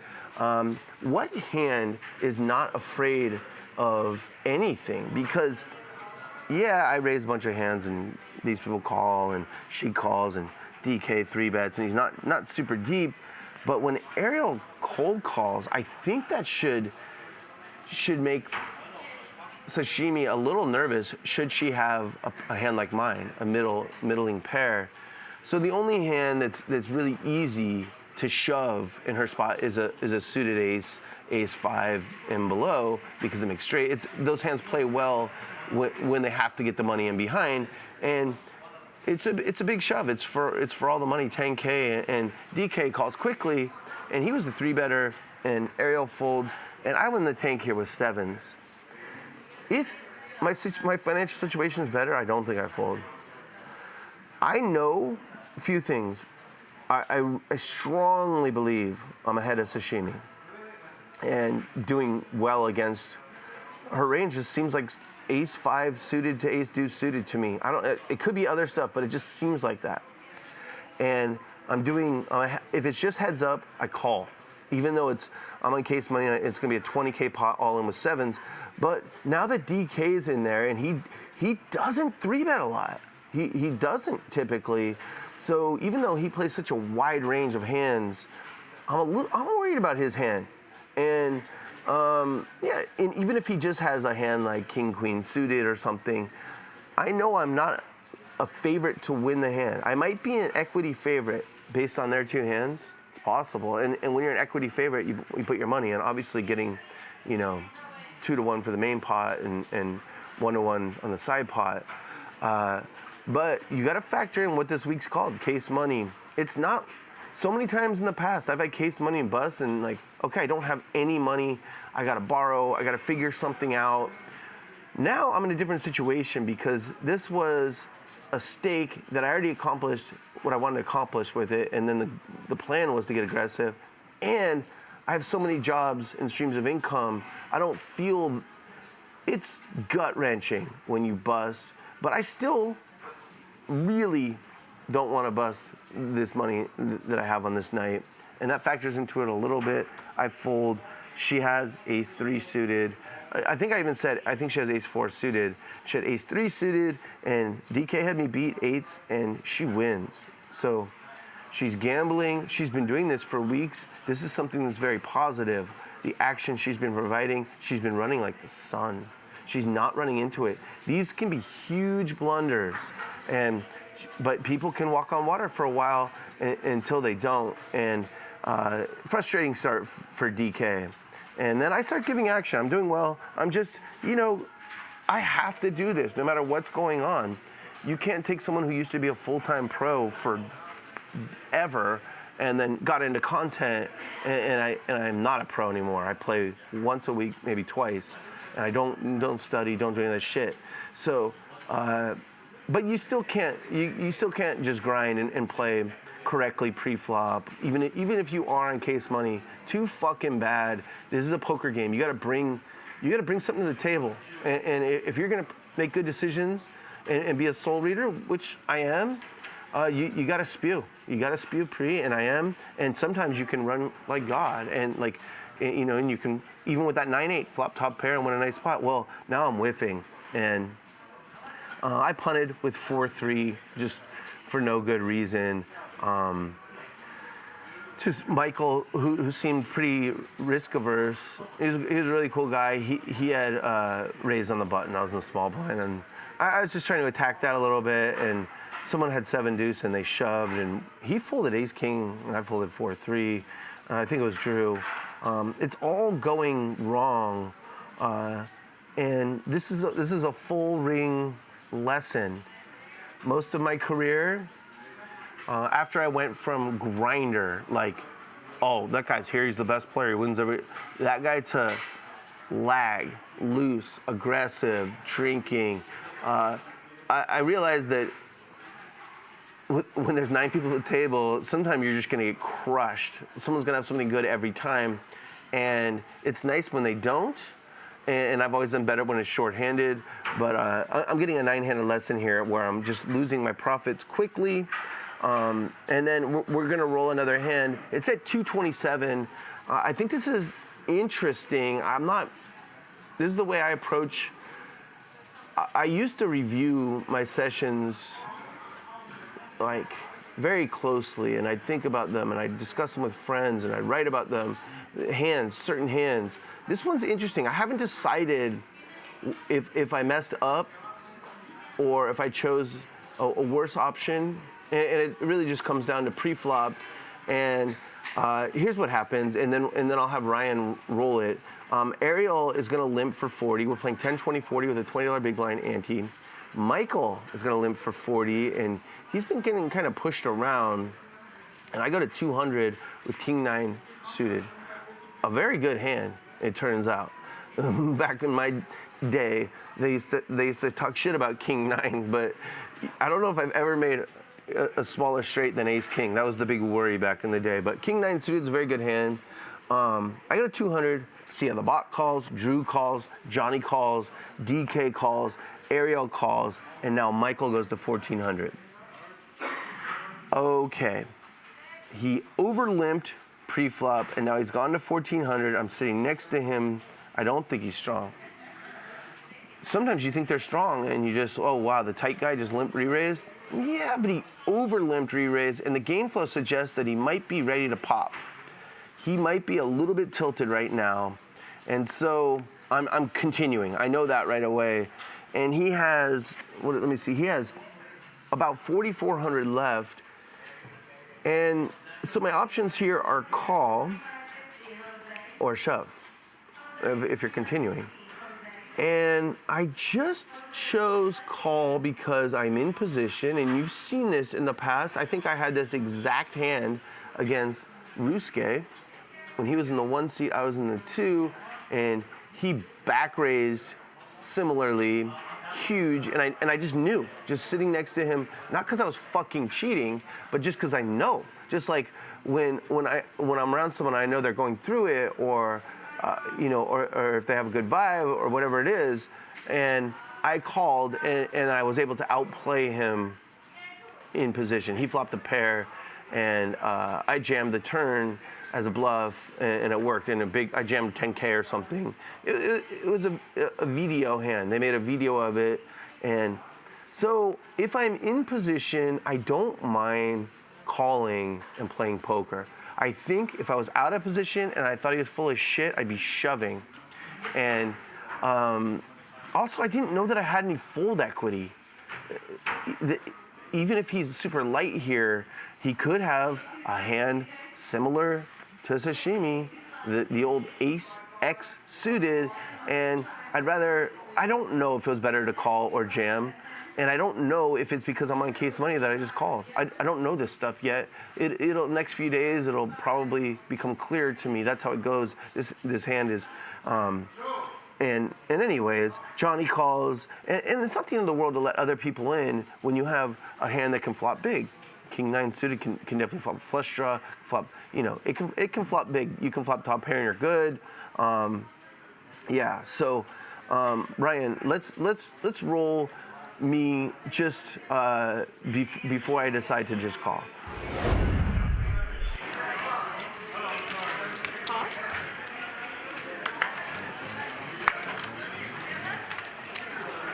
How about you? 200. 5, 10, 10. Oh, okay. Because I want to learn. I got it. This is the only good player. No, too big to run. 10? Too big. It is big. Tough players in LA. Yeah, they are. That's what I mean. Yeah. It's better, but 5-5.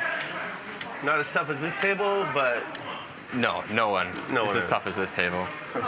it's weird that Ryan has the toughest game on Mondays and not Fridays. It's kind of crazy. Yeah. You'd think he'd want to lead up to it instead of just bang and then just down the... Going backwards. Yeah. Kind of sick, Ryan.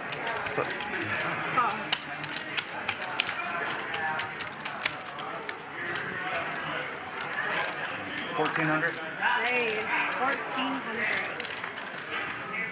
Tommy, can I see that white Did you know I was star going to raise? on the phone, please? Okay, so there it is. And when I'm reviewing a hand and talking about a read I had, I don't want to get into the specifics, but maybe when you watch it back, you can see something. It's obviously way different being at the table because you can just sense energy. But maybe you can see something. Maybe you can see something on the other hand. I was talking about when I had pocket tens where Drew looks like he's going to bet before I even, when it's my turn, before I do anything. So I opt to call here and I build a very big pot with Johnny calling and then DK going all in for about 2K. And of course, none of us can raise and we all have to call. And so there's about 8,000 in there. And then the rest of the hand is trivial. It comes 8-5 deuce with 2 spades. And Michael goes all in, and this is a snap call when you at this price, obviously, and then Johnny is all in, and did I need to go all in after Michael's all in? No, I didn't, because I got the draw. I don't want to get out smaller draws or other pairs, so I just want to bring other people in, and Johnny goes all in. It's a snap call for me, and we have a massive all-in. There's over 20,000 in the middle. And if you look at the equities, I'm 50%. I am the equity favorite by a wide margin. We got top pair, we got bottom pair, and this is sweet. So the way it works is, I'm gonna use this word very loosely, but if you are 50% and there's 20K in there, you're entitled to 10K. So, but that's not how it works. We're gonna run it once. So you either get twice what you are entitled to, or you get fucking 0. And Ryan, let's see what the dealers did here. Yes. Maybe. Kyle gave me some pointers. Did someone signal you? Before I came into the game. Michael, can What do you- reverse the white with the Yeah, Okay, thank you. I didn't even see. All right. 1,400. Thank you, Michael. You're very welcome. And what's that? That looks like 4K behind? Huh? Roughly. Seiko. G-Shock. G-Shock. You know G-Shock? All right, let's gamble. See, have you played any hand? Not what Michael No. wanted to hear. Everyone yells at me, not her. This is a little bit of a tilty 3-bet. Yelling at a I got machine that too, is Yeah, right. You do too as well. Michael prides himself on his where's the live jacket reads, and I think he from? just made a terrible live read on Chanel. that hand. Jacqueline. Jacqueline? probably, yeah. Yeah, just put 170 it more. Can't fold ace king on this table for 100 to 150 blinds. Oh, call. Okay. This will be a nice time to. This is a flop set. huge pot. Who's gonna hit?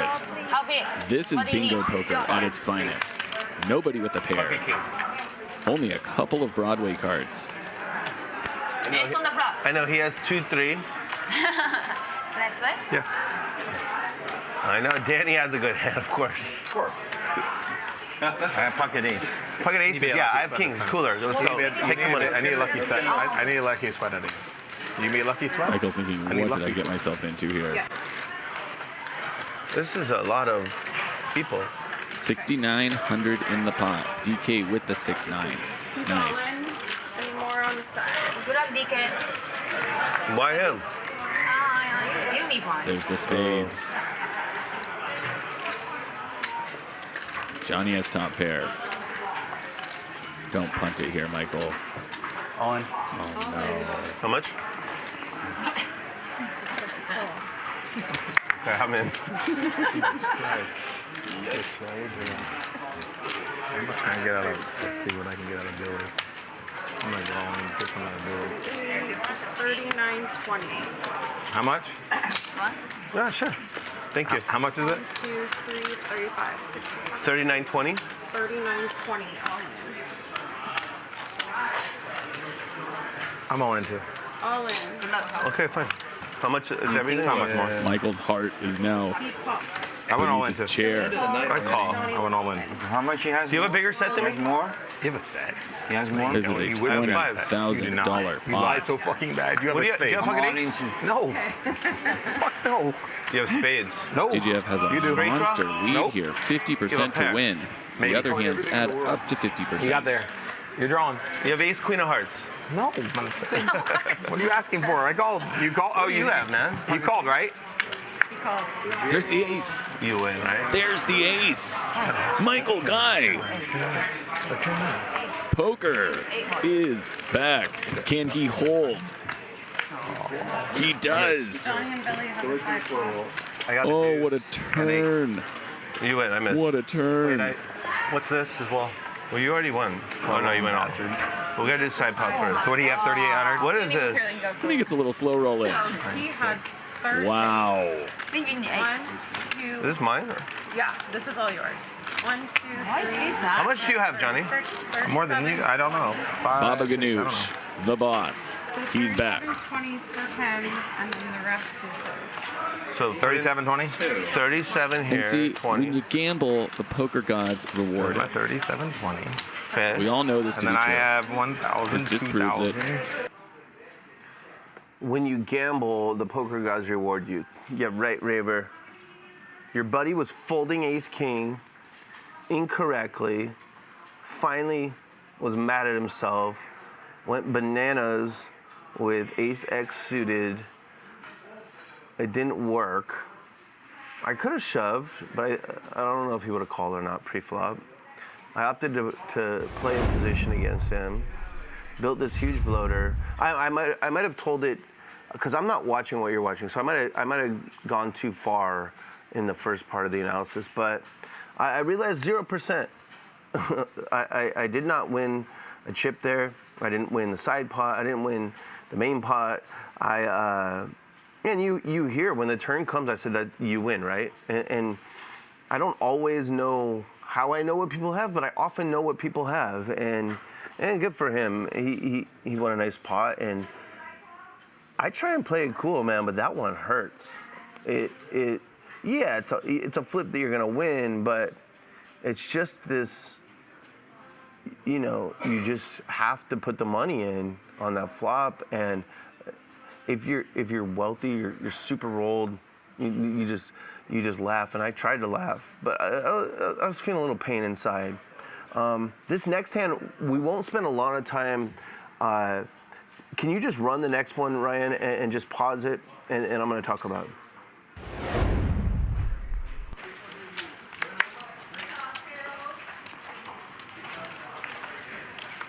Totally awesome. 300. 300.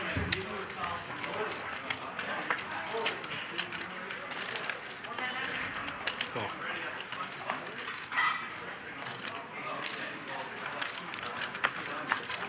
$1,500. Make it 1,500. The fuck?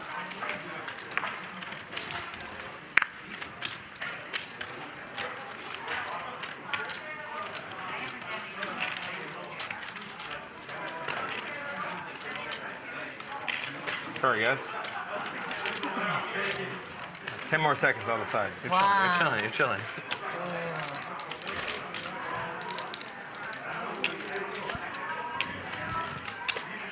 I fold.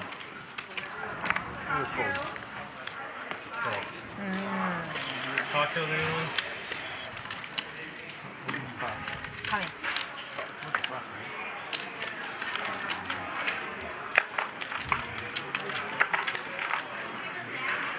You cannot leave. He enough? Drew, He enough? he always has to leave after the show unless he's losing. Right. Then he can stay up. I can stay, yeah. No, I can stay. I want to go home and get sleep. No, yeah. Actually, I had another game I have to go to. Oh, shot. No, I swear. I really do.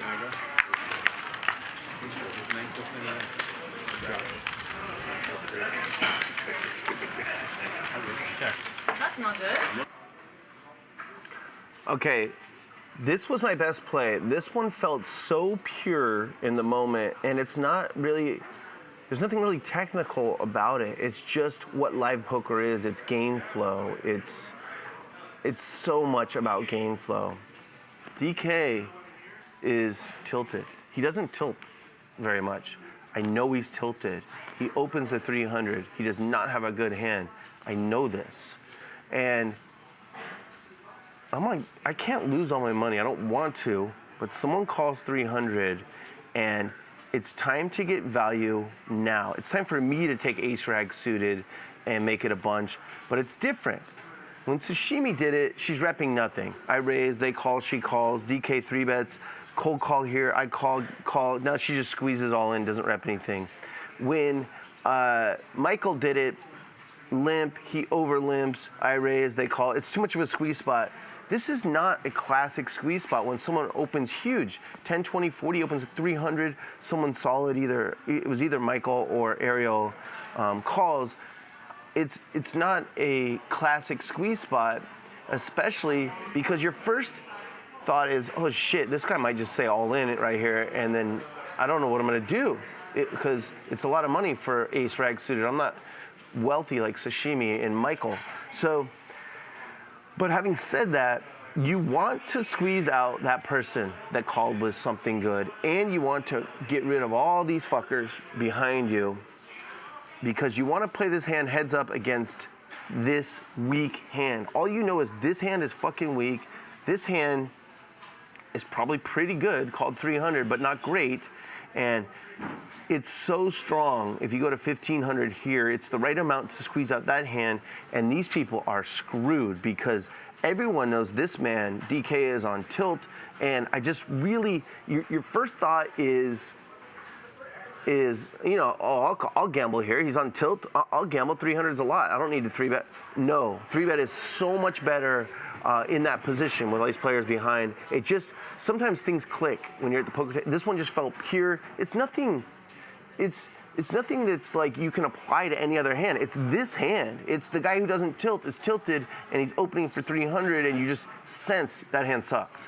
And this hand's okay. And let me get all these other hands out against this hand that sucks. And I did. I accomplished that.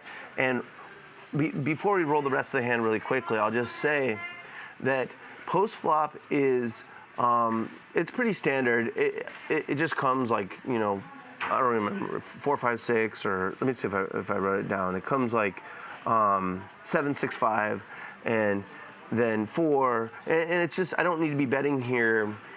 I don't have fold equity against better hands. I still have the best hand a lot. Like I don't know what he had, but he could have like queen jack offsuit. He could have, you know, so many hands is what I'm thinking about, and I don't need to be c-betting this after I made it 1500. And the last cool part about this hand is the river's an ace and he checks, and I'd say it's 99.9%. I got the best hand here, and I check back and show my cards. And this is not going for the throw. It's not trying to kill your opponent. It's, I won 1500. That's good enough. Against other opponents, it's different. If they're trying, you know, they're trying harder, having a good night. Yeah, I'm gonna bet tiny here and try to induce a super light call or a bluff raise. Not in this moment. And against DK, I will too, many nights. Not in this moment. He's tilted out of his fucking mind, and it's just kind of a respect thing that you learn. It's a soft skill. It's like, okay, here, probably he isn't calling. He doesn't have anything. He's probably not calling, but still, why even be a nuisance and bet that river? And I'm sure some people think this is dumb, but you know, if you want to last in this world, this is the shit. I loved everything about this hand. Pre-flop, I really loved from like a get rid of these other assholes approach, and then just snap checking back the river and showing my hand. You play different against different players, and you'll see where I try and go for I play differently against Ariel in the next one. So you don't even need to run that one out. Oh yeah, I guess run it out. It'll be quick, right? Check.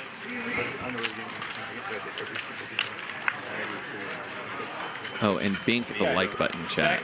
Don't be a nit. You know I never asked. But apparently we get judged on how many people hit the like button. Hit it for me. I'll love you. So Raver will love you if you hit the like button. It's an important metric, the like button. Subscriptions are obviously important. The like button is. Commentators got to get them however they can. And so he's saying he'll love you. I usually do polls. I try and keep it so I'm not talking about it, but people are seeing it and they're saying, whatever, I'll hit the thumbs up. Because they're important to us. But I really like that hand. And now you'll see me playing differently against a different player. Ariel is not on Rage Tilt. I don't know her. She's not my buddy. She seems very nice. Nothing against her at all, but she's not my buddy. And she kind of seems like she's on the pro spectrum maybe. And I'm gonna play against you, and you'll see that at 359.45. Sashimi opens to 120.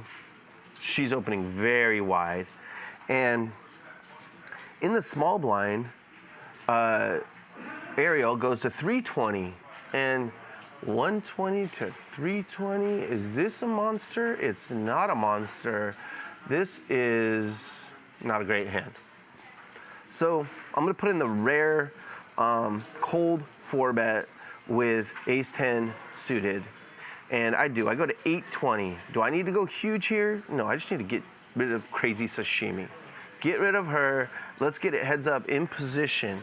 Heads up in position. This is where you make the money. And against Ariel. And again, this isn't like I'm a classic squeeze spot. So my range has all the great hands in it, and she calls. And I guess let's roll until the flop, right?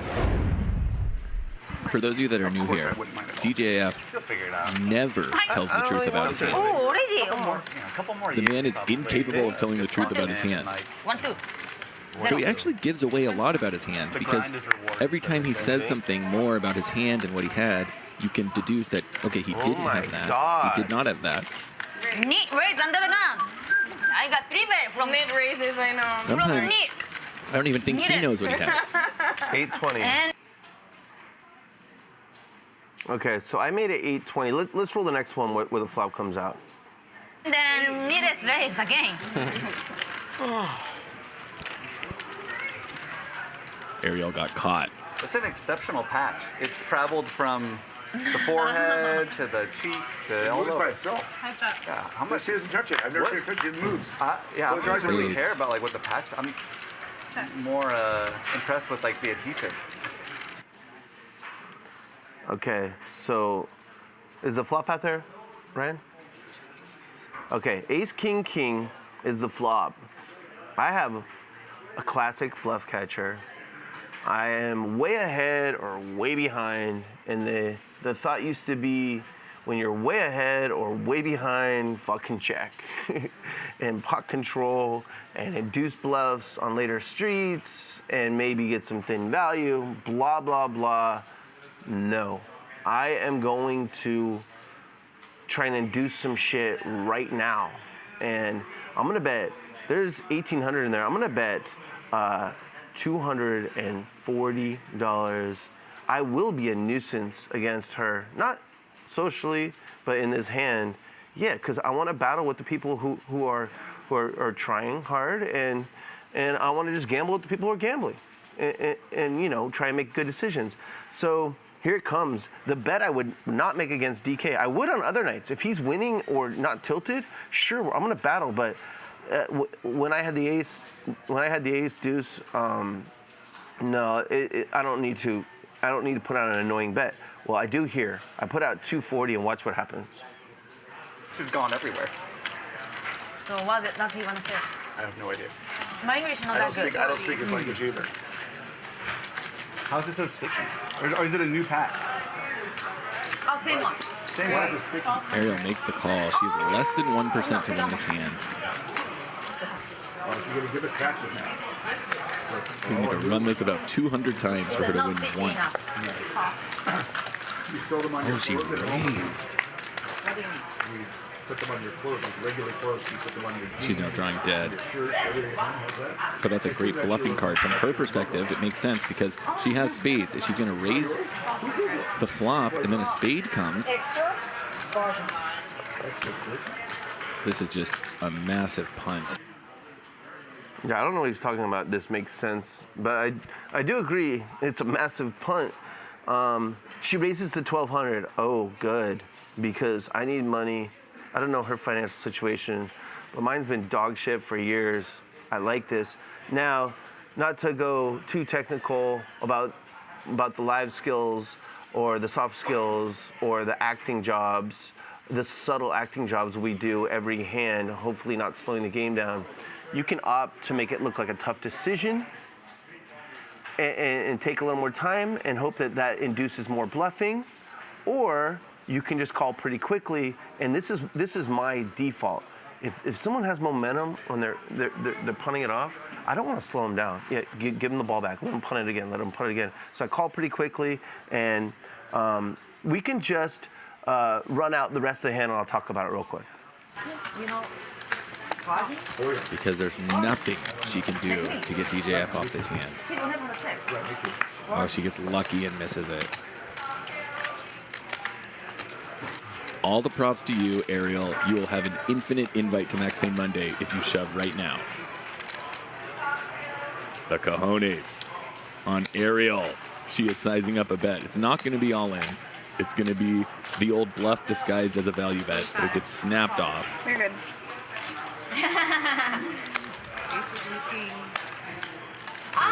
Psycho. Nice try. Get out of there. You may have lost the pot, Ariel, but you have won the hearts Joey, do you think my new Let me make sure I have 2,500. of the chat price. I might not. Well played. Okay, yeah, he says well played. Yeah, winning over the chat pros is important. This hand, I really liked the one I played against DK, the 1,500 pre and then just not going for value on the river. This one was pretty good. People ask how you can win when you're playing all these hands and your whole game is chaos, which mine is. Well, look at this one. One of the more solid players at the table by far punted off 5K. Is that the norm for her? And I won over 5,000 against a hand that was drawing dead on the flop. This is the beauty of playing as I do, is people lose their minds against you. And yes, she had 7 deuce and there's a bounty, but there's also that spew equity. Realize that you play every hand and you're in there and I do 3-bet, people that are trying quite a bit more than I do recreational players. But that was pretty cool. Then we played a hand at the end where I really wanted to book a win. That's one of my goals is to win 35 times on stream this year, and I think I'll play about 50. And I didn't run well. I had a hand against Nate Hill where I checked back top pair no kicker, and then Johnny led and Nate called, and I raised for value 1,400. Nate went all in with queen 10, and I called and he banged straight.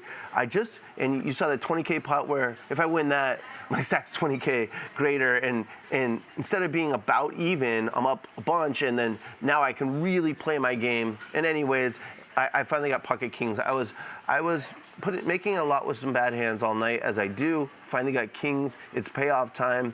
I put in the re-raise pre-flop, and I get the small card flop, and I turn top set, and then on the river, a 4-card straight came out, and a flush also got there as I made top set, and Ariel bet the river, and we don't have footage for this.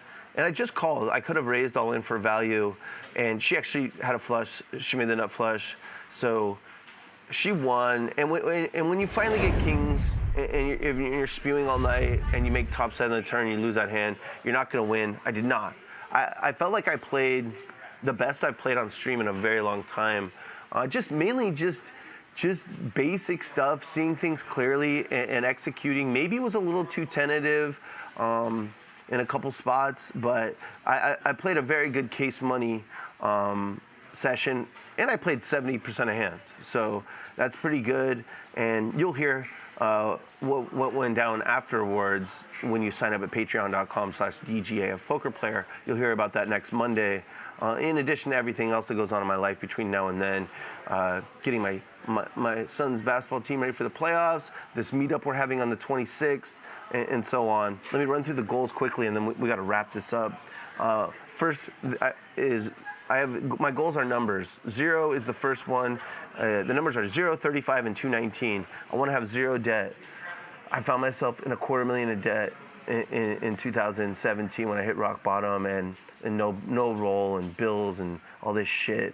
And it's about half that now. And I have all these incomes. I have all these jobs, and poker is really going to get me out of debt. And so it's at about 125.5, and I'm gonna have to, if I don't run this case money up after stream, this is a spoiler, this is how it went, I'm gonna have to maybe borrow some more, or maybe get staked again, although that wasn't the best experience.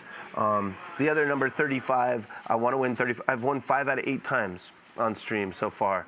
So I could have easily won last night, had a couple things gone my way, and I could have won a lot. That's how it goes. 219, I want to drop pounds, not just to look better, but to feel better and to live long. I care about a lot of people in this world. I care about my kids a lot. I want to live long. I want to be a good granddad at some point. And I got some other people that I really want to spend many, many, many years with. And I weighed myself this morning. It was 250.3. We started at 257.7. Haven't made a lot of progress. I've been lifting a lot. I thought that would, that would work, but whatever. Still got time. Stay tuned for the anti-game.